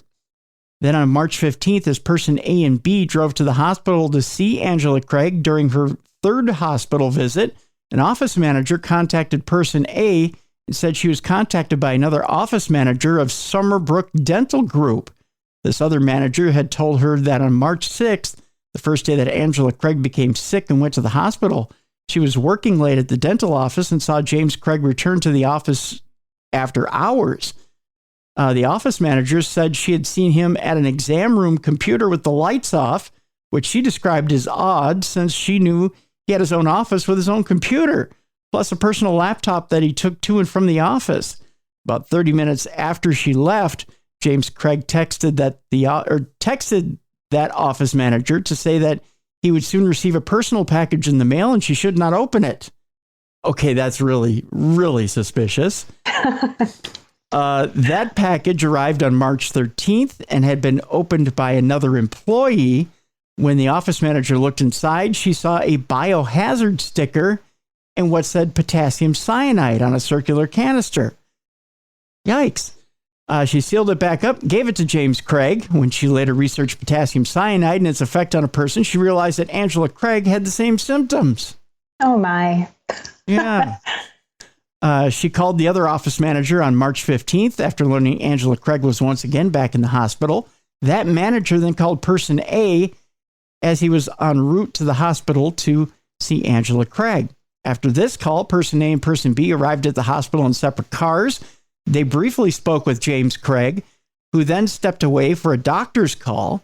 He was visibly crying after speaking with doctors. After James Craig had stepped away, person A, having just heard the account from the office manager, told one of the attending nurses that he was suspicious that Angela Craig may have been poisoned. He said James Craig had recently ordered potassium cyanide for their dental practice, but there is no medical reason to have it there. The nurse then called police and the investigation into James Craig then began. Interesting stuff. Pretty stupid criminal stuff there, that's for sure. Very stupid. You're using a different computer. You're doing it in front of coworkers, and then you have it sent to your work. Potassium cyanide. Like, no, don't open it. It's not weird. Just don't open it. Yeah, just don't open it. You know, it's just my Adam and Eve package.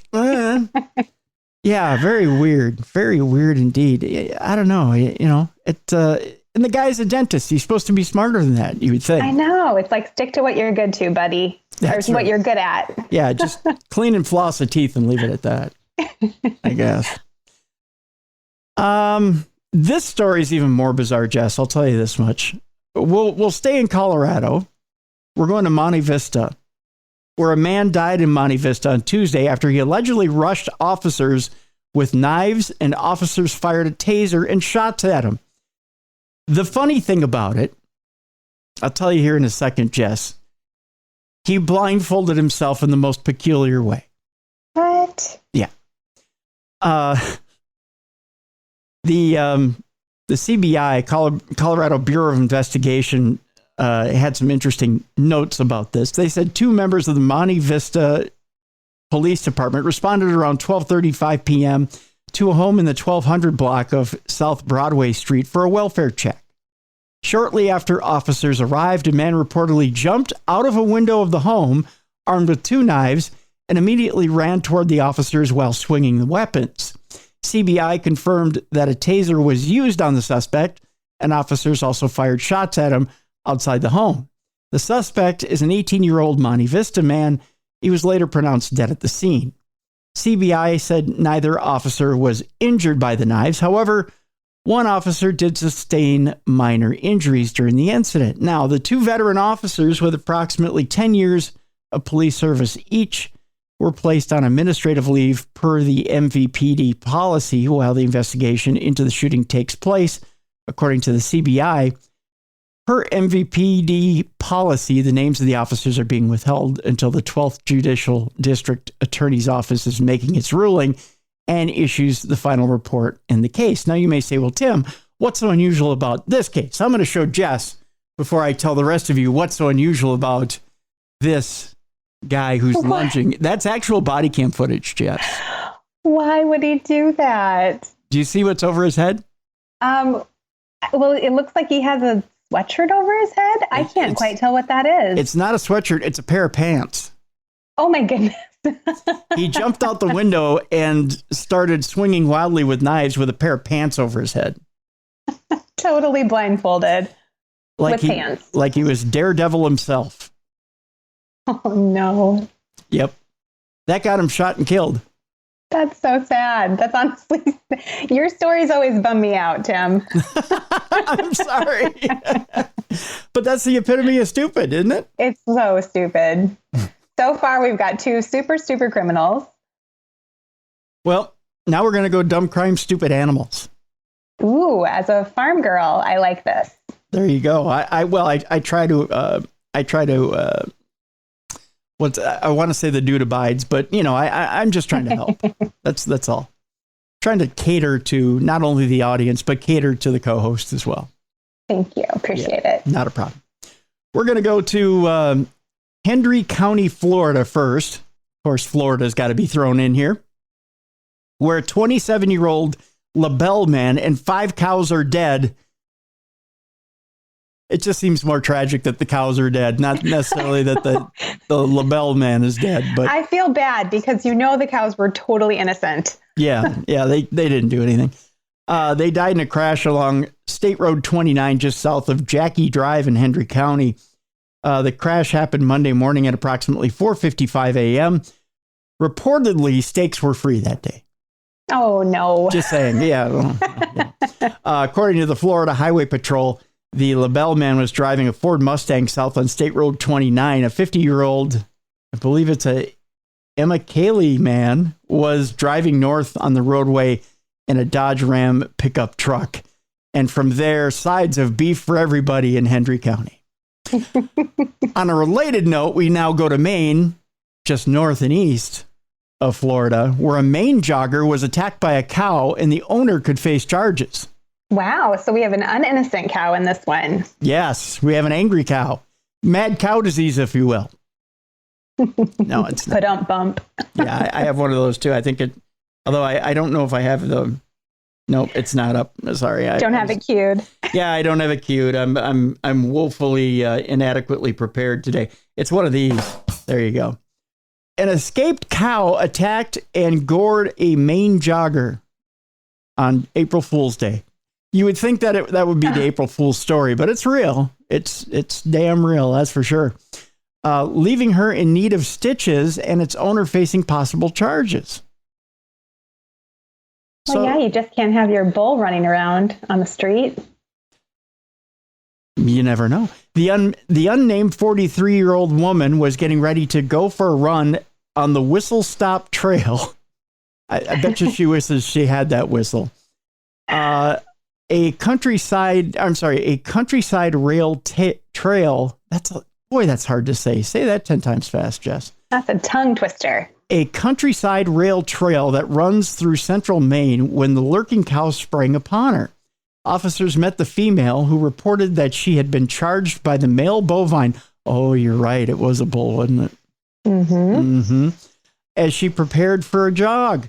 That according to the police in Farmington, Maine. She was lifted off the ground by the animal's horns, but was able to escape into the nearby tree line. That according to the police. The woman was left with a cut that needed stitches, but she was not taken to the hospital, according to the network. Authorities contacted the owner of the cow, which had escaped from a local farm, along with a fugitive pig. Oh, no. It's the Bull and Pig show. This is a reality show waiting to happen. That's right. You got to have an accomplice, so why not the pig? The owner recaptured both animals. Thank God. You can't have them out on the run together. That's trouble. That crime spree could have been epic if I could get that out of my mouth. That's what she said. Police forwarded details of the incident to the Franklin County District Attorney for review. How, as the Franklin County District Attorney, do you charge the cow and the pig? I don't think you can. I mean, you kind of got to go after the owner on that one. See, I don't know. An eye for an eye, or you don't do that deal with the cow? No? I don't know. I feel like they can't be held responsible for their own behavior because they're just animals. I guess. I've told the story on the show before, but my stepsister, when we were out in Colorado, we were there for my cousin's wedding, and they had out in Colorado, they have just these big flat pieces of land where people just put trailers on. Yeah. So my uncle and aunt, my cousin had 2 trailers that were lined up in an L shape. That was their house, right? On this big piece of land. And the neighbor was a rancher. He had a certain amount of cattle, and he had a couple of bulls over there. And they were baby bulls, so they kind of roam free. Well, the baby bull had a penchant for getting out of the pen. quite often. And my stepsister PJ had lived in North Minneapolis for quite a long time, and before that, she'd lived in the Bronx. She had no idea what a cow was. She'd never seen one up close, and she was, playing out in the front yard. At the time, she was, I think she was 10 or 11 years old. And here comes this baby cow in air quotes, right? She was like, "Oh, that's such a cute cow," and she's kind of standing there, and so this baby bull was putting its horns down and hooking her pant leg. And she's petting it and going, "Oh, you're such a pretty cow." And my cousin Davey and I come out, and here she is petting this bull, and it's hooking her pant leg, and Davey just about shit himself. And he was like, "PJ." She goes, "Yeah." And he goes, Don't move, honey." She's like, "Why wouldn't I move? This is such a pretty cow." She goes, and he goes, "Honey, that's not a cow, that's a bull." And he goes, "You need to just kind of back away slow and don't startle him, okay? I'm gonna get him to go back to his own yard." Was she okay? Yeah, she was fine, but she didn't realize, being naive, she didn't realize she was in any danger, right? Oh yeah, they can be pretty vicious. I actually got kicked between the eyes when I was a kid. I'll never forget it, and I can't forget it because I still have the little black floaties from it. Like they'll always be with me. Oh wow. Yeah, every now and then I think there's a bug flying past me, and I'm like, "Oh no, it's just the floaty from when I got kicked in the face by a cow." So you actually see kick the cones free in your eye. Yeah, it's crazy. Oh my God, and I wasn't supposed to be in with the cows. And as soon as it happened, I looked at my brother and I said, "Do you think Dad's going to be able to tell?" And I had a hoof print between my eyes on my forehead. And he's like, "Yep, you're going to get in trouble." Oh my God, that is a hard kick. You're lucky to be here. I know. Wow. I'm a miracle. I say that all the time when I look back on my childhood on the farm, though. It is a miracle we survived. Yeah. My God. Wow. Well, speaking of lucky, we have another story here. We go to Florida, where a man's been charged in the death of a boy found in a gator. Ugh. Also stabbed the child's mom over 100 times. Oh my gosh. Yeah, this story is a little gruesome, folks. We go to Florida. A Florida man who was charged in the death of his 2-year-old son after the tot's body was found in an alligator's mouth, allegedly stabbed the boy's mother more than 100 times after she hosted a birthday party for him. 21-year-old Thomas Mosley allegedly killed little Talon Mosley and his mother, 20-year-old Pashawn Jeffrey, after guests left a 21st birthday party for Mosley in the mom's St. Petersburg apartment, according to the Tampa Bay Times. Jeffrey's body was found on the bathroom floor next to a bloody shoe print with a Gucci emblem, and Mosley also left his fingerprints in a bloody cleaning bottle found under the bed. The boy was later found inside the alligator's mouth, but the exact circumstances of his death were unclear. The gruesome details were revealed after Mosley was arrested and charged with 2 counts of first-degree murder for stabbing Jeffrey more than 100 times in the bathroom of her Lincoln Shores apartment. Police records show that Mosley had been living in the home for just a few weeks when Jeffrey decided to have a gathering for his birthday last week. Guests left the party at about 5:15 p.m., leaving Talon and his parents behind in the apartment, according to an affidavit. Mosley left around 8:40 p.m., then went to the Lake Maggiore area near Del Holmes Park, where the boy was later found inside the alligator's mouth. He then went to his mother's nearby house, where he arrived right about 9 p.m. with severe lacerations on his hands and arms, that according to the affidavit. Mosley later went to St. Anthony's Hospital, where he was admitted with wounds that were consistent with injuries caused by slippage during a knife attack. On Thursday morning, Jeffrey's family grew worried when they couldn't reach her for their daily FaceTime call, so they went to her apartment on 4th Street North, where they found blood on the sidewalk outside. Yikes. They called the management, who unlocked the door and found Jeffrey's body and a very violent crime scene inside. The victim was sprawled on the bathroom floor with over 100 stab wounds, according to officials. Also found was a bloody cleaning bottle under the bed with a fingerprint that was later identified as Mosley's. along with a bloody shoe print with a Gucci emblem in the bathroom. Yikes. Police issued an Amber Alert, deployed drones and a helicopter, and brought a bloodhound in from the Manatee County Sheriff's Office canine unit to search for the boy. When someone reported seeing something in an alligator's jaws, police shot the beast and retrieved Talen's body. Jeffrey's family said she had just started living on her own while taking care of her young son. This was the first month that they had lived here, and very happy to have a better place than what she had before, said her aunt Theo Brickhouse Sales. And for a 20-year-old, she was doing very well. She wanted more out of her life. A photo posted on a GoFundMe page shows Jeffrey holding Talen at her high school graduation. We chose this picture because you will see Pashan's pride at this moment. Her mother, Lakita Dennison, and Brickhouse Sales wrote. Sad story indeed. She was in her graduation gown holding Talen when he was just a baby. The picture shows how beautiful Pashan was and how dedicated she was to making a better life for her son. So sad. Yeah, that is a sad story indeed. We stay in Florida. And, they talk about the drug problems in Florida. You hear about meth all the time. And the drug that seems to be the one that's killing everyone around the nation is fentanyl, Jess. Yeah. We go to Panama City. Have you ever been to Panama City, Florida? I've never been to Florida at all. No? No, I know. Isn't that crazy? What's kept you out of the redneck hillbilly backward state of Florida? Florida man. I'm scared of him. I don't blame you, yeah. Well, unfortunately, I've been quite a few times in the last few years. I can tell you're not missing anything unless you love theme parks. I don't. And my kids want to go so badly when they were little, and now they're older and they're not interested. And I'm like, I'm good. We dodged a bullet. Yeah, you did. You did. Unless you love the Twins and want to go to spring training in Fort Myers. That's the only other thing I can think of. Police, so we go to Panama City. Police seize enough fentanyl this past week to kill every man, woman, and child in Panama City. And we're going to give you an idea of how much fentanyl this is, Jess. That sounds like a lot. It's not as much as you think, but it's a lot, but it's not as much as you think. Fentanyl is a very powerful drug. What did they use fentanyl for? Isn't that what killed Michael Jackson? Am I remembering that right? That was propofol. Oh, I knew it was some kind of a f-fall. Yeah, it's all got a f sound to it.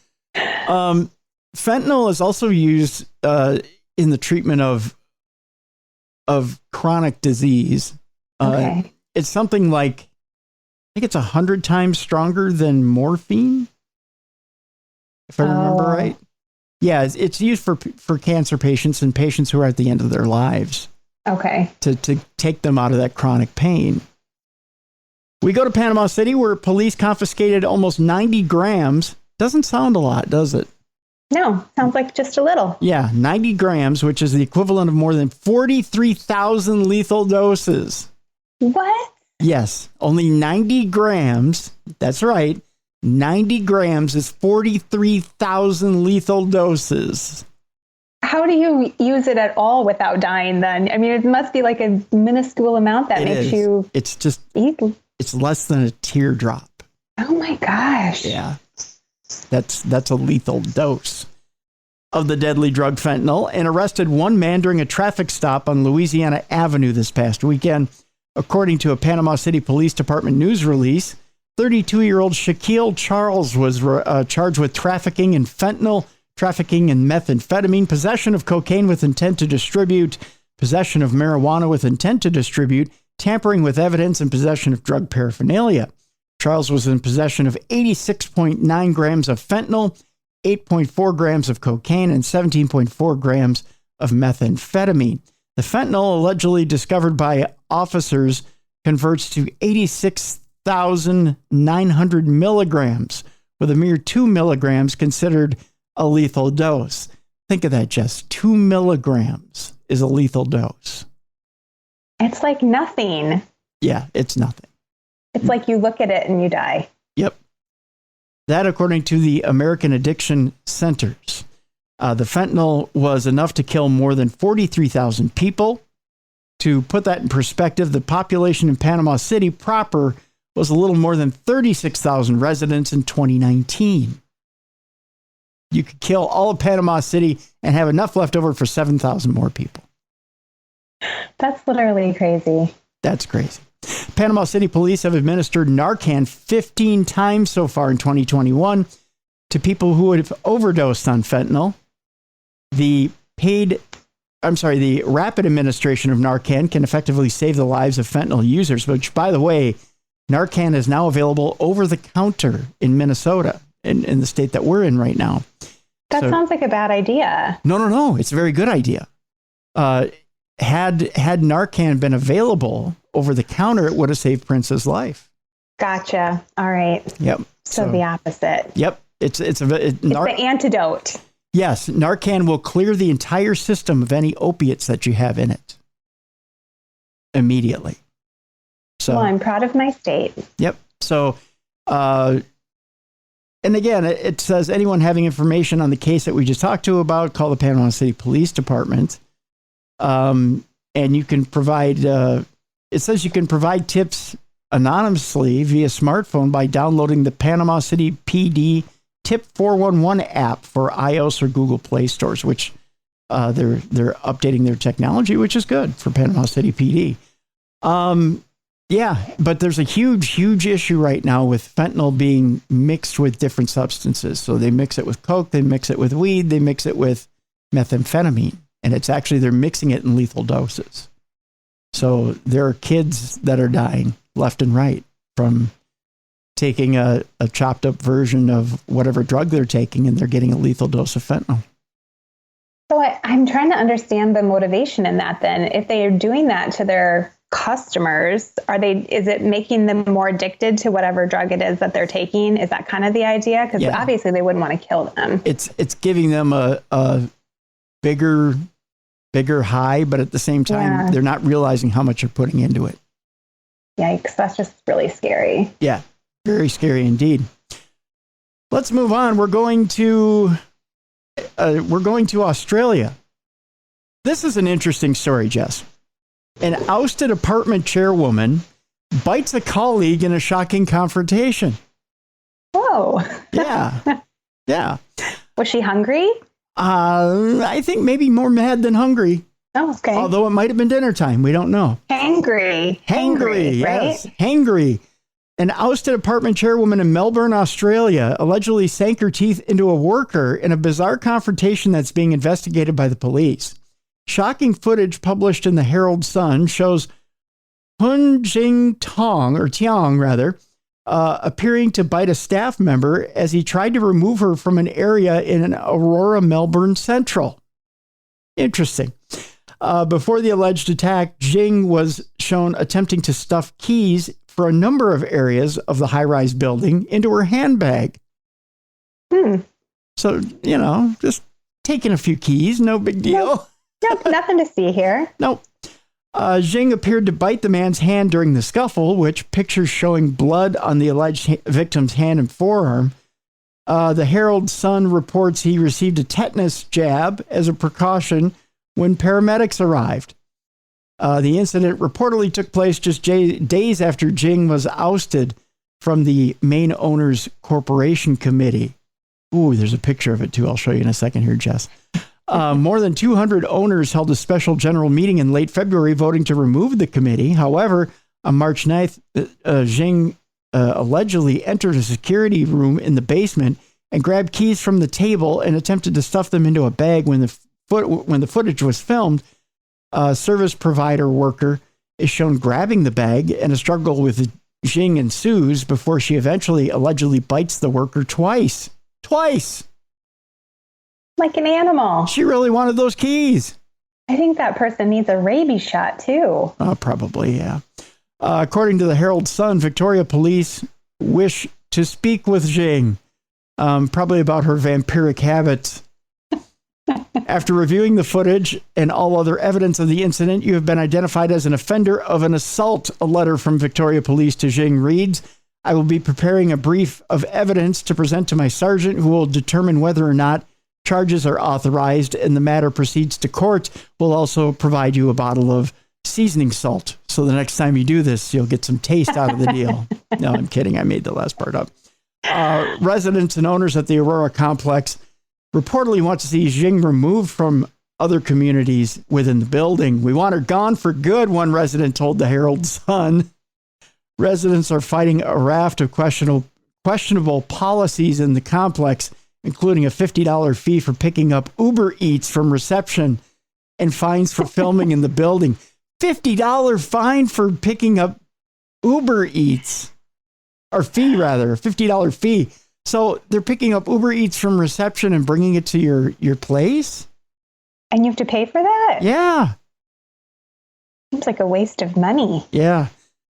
Victoria police have confirmed that they're investigating the footage and reports of an assault on that date. Investigators have been told that an incident occurred between a male and female on Latrobe Street at about 1 p.m. The exact circumstances surrounding the incident have yet to be determined, and the investigation remains ongoing. I think it's pretty much been solved when you see this picture right here, Jess.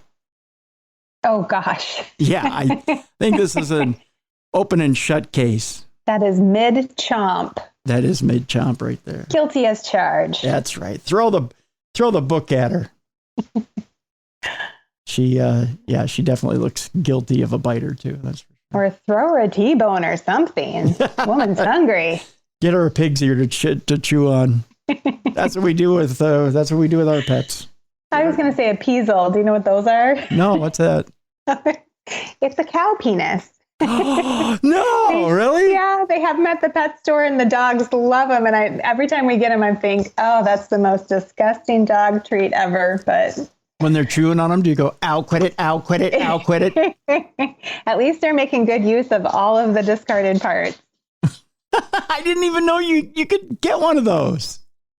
You probably don't even know what they are. They're just in the basket by the pig ears, all the other stuff. And I always wondered, like, what is this? And I asked the lady, and she said it's a peasel. And I was like, wait a second, are you serious? Like, you guys have the penises here for the animals? And she's like, oh yeah, they love them. Best part. I mean, does it look like a...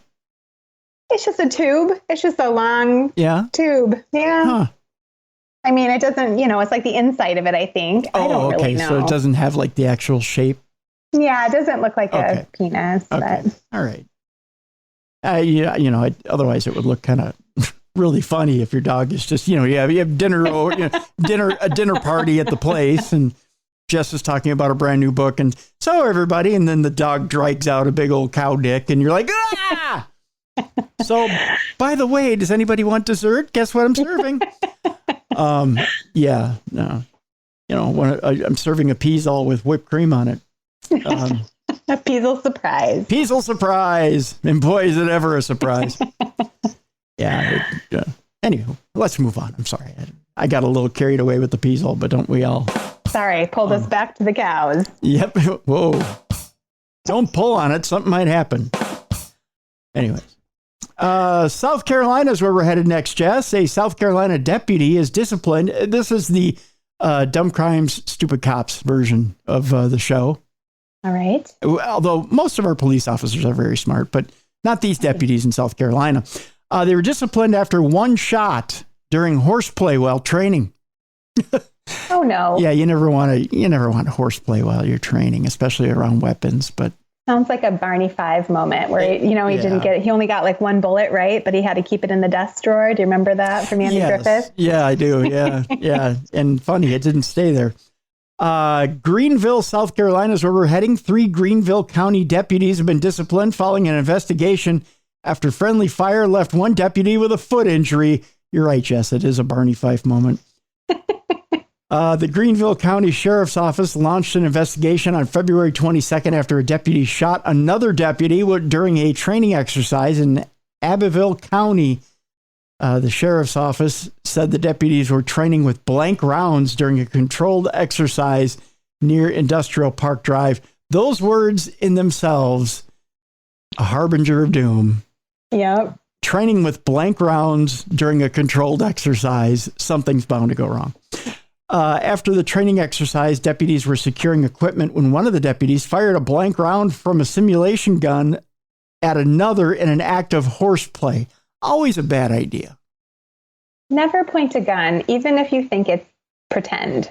Yeah. You just never a good idea to point a gun at someone you're not aiming to shoot at and do something harmful to.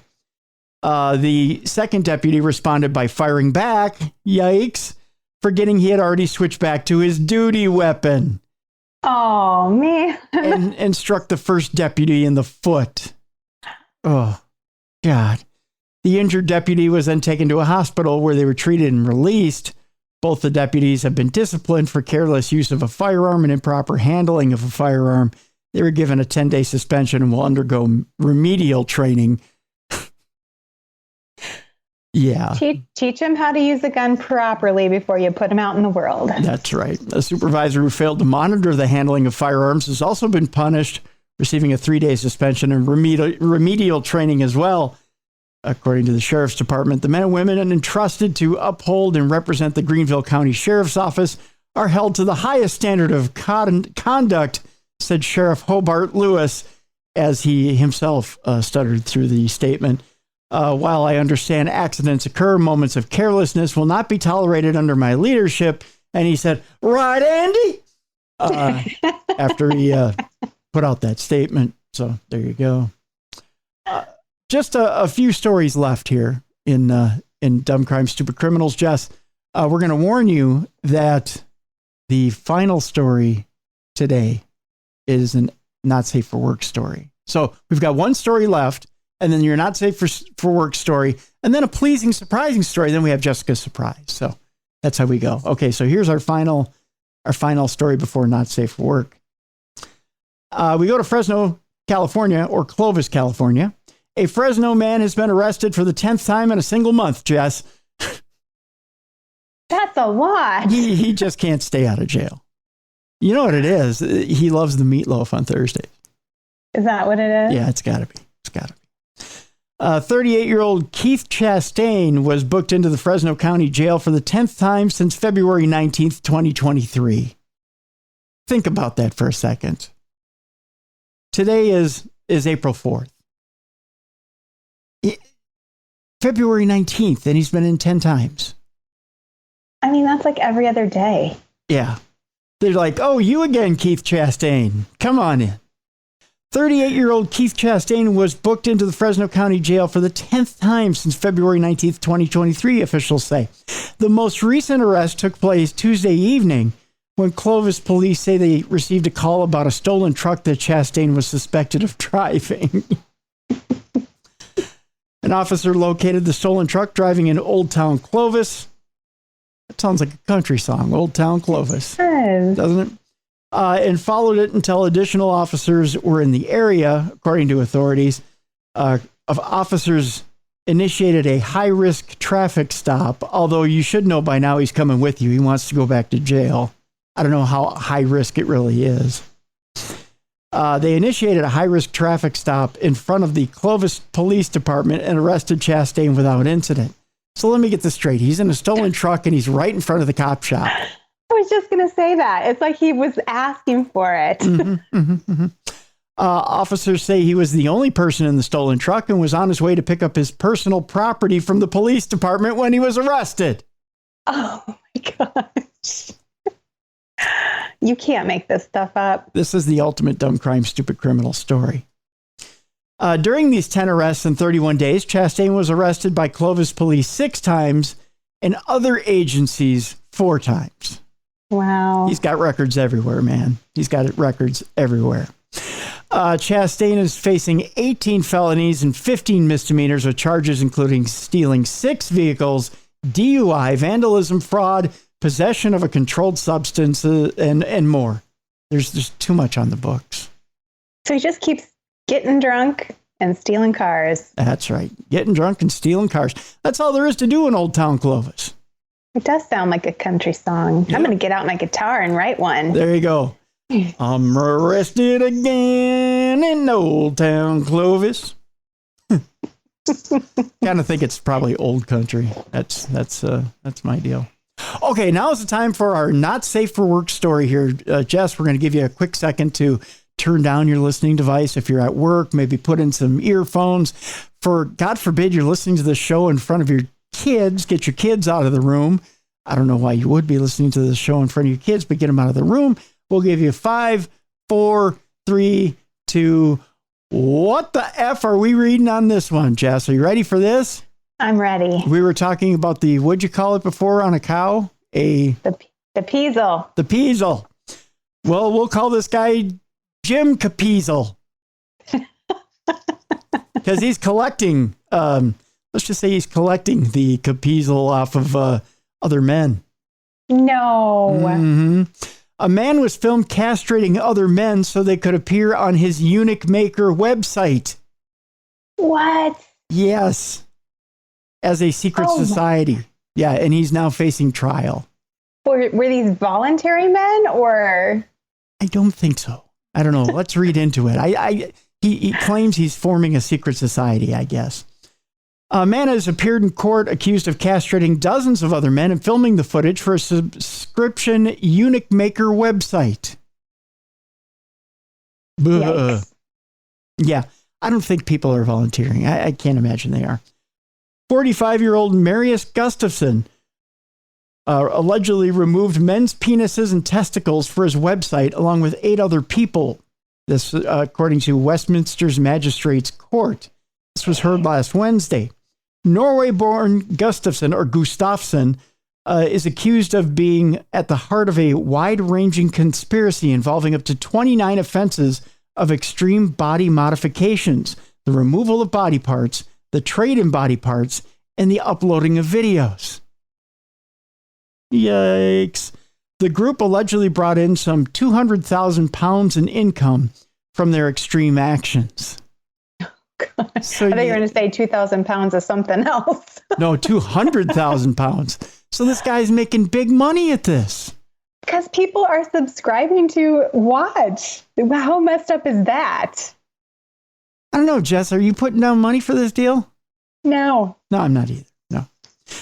Gustafson is charged with conspiracy to cause grievous bodily harm with intent between January 1st, 2016 and January 1st last year, and 5 counts of causing GBH, or great bodily harm, to 5 alleged victims. The GBH charges include the removal of a man's penis, the clamping of another's testicles, and freezing of a leg which required amputation. Oh my gosh. Yeah. Gustafson is from Tottenham and is also accused of acquiring or possessing criminal property, making an indecent image of a child, and distributing an indecent image of a child. He himself has had his own leg, penis, and nipple removed and appeared in court in a wheelchair. What is wrong with this guy? This is like if you wrote this movie and I watched it, I'd be like, this is just ridiculous. This is real. Silence of the Lambs too, I guess. Gustafson appeared alongside 65-year-old Peter Waits from Croydon, who is charged with conspiracy to cause great bodily harm with intent. Waits is alleged to have been involved with 9 of the 29 incidents. 28-year-old John Siokor, Romanian, who works in a hotel called Gretna Green, or in Gretna Green, Scotland, is said to have been involved in 2 of the incidents. Siokor, who appeared separately, faces the same count of conspiracy to cause great bodily harm. All 3 men were remanded in custody ahead of their next appearance at the Old Bailey on April 19th. 3 other men, named as David Carruthers, Janice Aiken, is that Aiken or Atkin? It's Atkin. Janice Atkin and Ashley Williams on the indictment appeared in Newport Magistrates Court in South Wales, charged with being involved in the same conspiracy. They will appear in the same court on the same date for a plea hearing. This just goes deeper, Jess. And I'm not talking about amputating deeper onto somebody's body. I'm talking about the circumstances and people involved in this go deeper. 47-year-old Nathan Arnold from South Kensington, West London, 35-year-old Damien Burns from Tottenham, North London, and 22-year-old Jacob Crimey Appleby from Epsom, Surrey, also appeared at Westminster Magistrates Court on Wednesday, each charged with a single offense of causing great bodily harm with intent. Arnold is alleged to have removed Gustafson's nipple. Burns is accused of removing his penis. And Crimey Appleby is accused of freezing his leg, requiring amputation. Ooh. None of the accused have entered any pleas yet. Or thank yous, for that matter, for doing the job. They are said to be part of a secret society where men voluntarily remove genitalia and body parts. That's one secret society I'm not joining. Hard pass. Yeah, very hard pass. This is thought to be linked to a nullo subculture, short for genital nullification. Police said anyone who had further information should call 0208-785-8267, quoting Op Victor. I don't know what you're going to quote from it. Probably ouch, ouch, ouch. But quote something. Alternatively, people can also, or they can information anonymously to the independent charity Crime Stoppers at 0800-555-111 or online at crimestoppers.uk.org. I wish everybody the best of luck on that deal. Holy cow. It also Get says, those guys some therapy. I know. It also says anyone who has had similar experiences can seek medical advice from their local sexual health clinic or GP, or contact LGBT plus anti-abuse charity Gallup on 0800-999-5428 or advice and support. Man, that's incredibly just wild. I don't know how else to describe it. It's almost unbelievable. It's just so weird. Yeah, very much so. Let's wrap it up on an up note. Yes. Yeah, let's cleanse the palate a little bit here.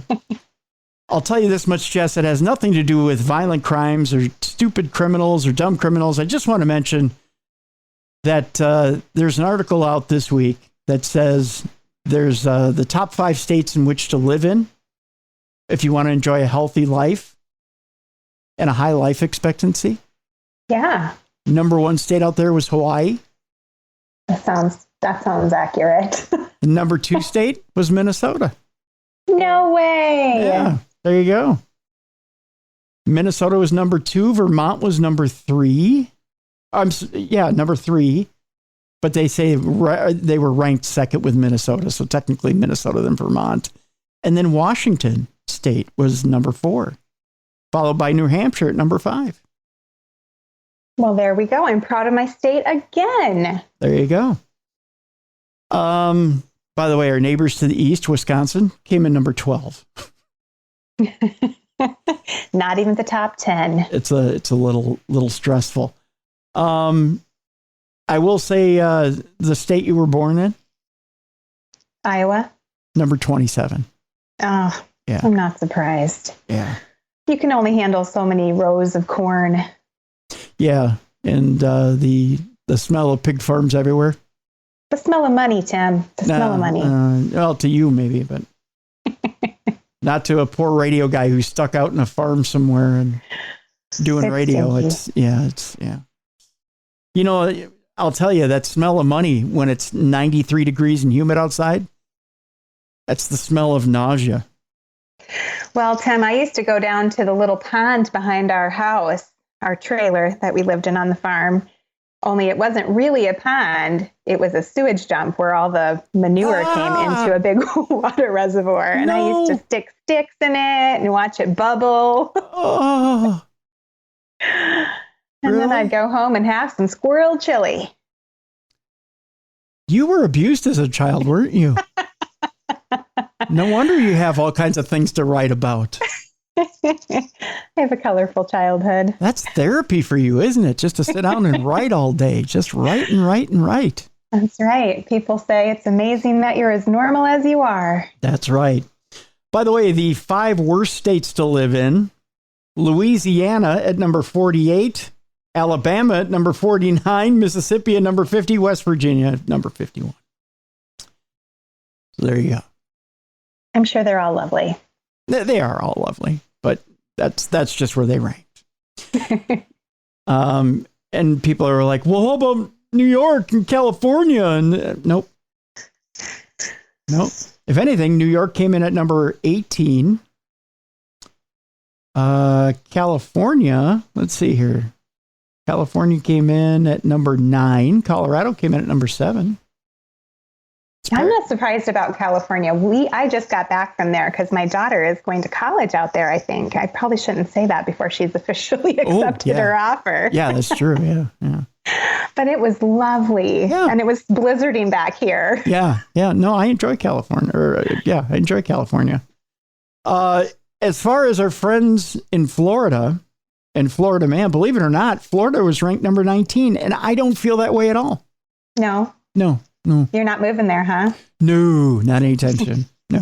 I will go visit. I do want to visit one day. It's a nice place to visit for a few days. Wouldn't want to live there. No. Yeah. Too hot, too humid, everything looks like it was improperly zoned. I mean, it's like Picasso threw up in your neighborhood. Oh. And that's how everything is zoned. No two buildings are alike. Especially when it comes to business districts. It's very ugly. It's like one big shopping mall. That's interesting. Yeah. It's just not a good looking place. If it weren't for palm trees, it would it just would bleh. Palm trees and crocodiles. Yep. That's all it's got going for it. Palm trees, crocodiles. Occasionally, if you go to our cousin's place, there's a canal in the backyard. There's dolphins that swim in the canal. That makes it worth it. Sweet. Yeah. Every once in a while, you can go jump on the back of a dolphin and go riding in the canal. If you're doing that, I'm there. Yeah. Do some dolphin riding. I can't even talk anymore, Jess. I'm out of steam. By the way, we said we had a surprise at the beginning of the program.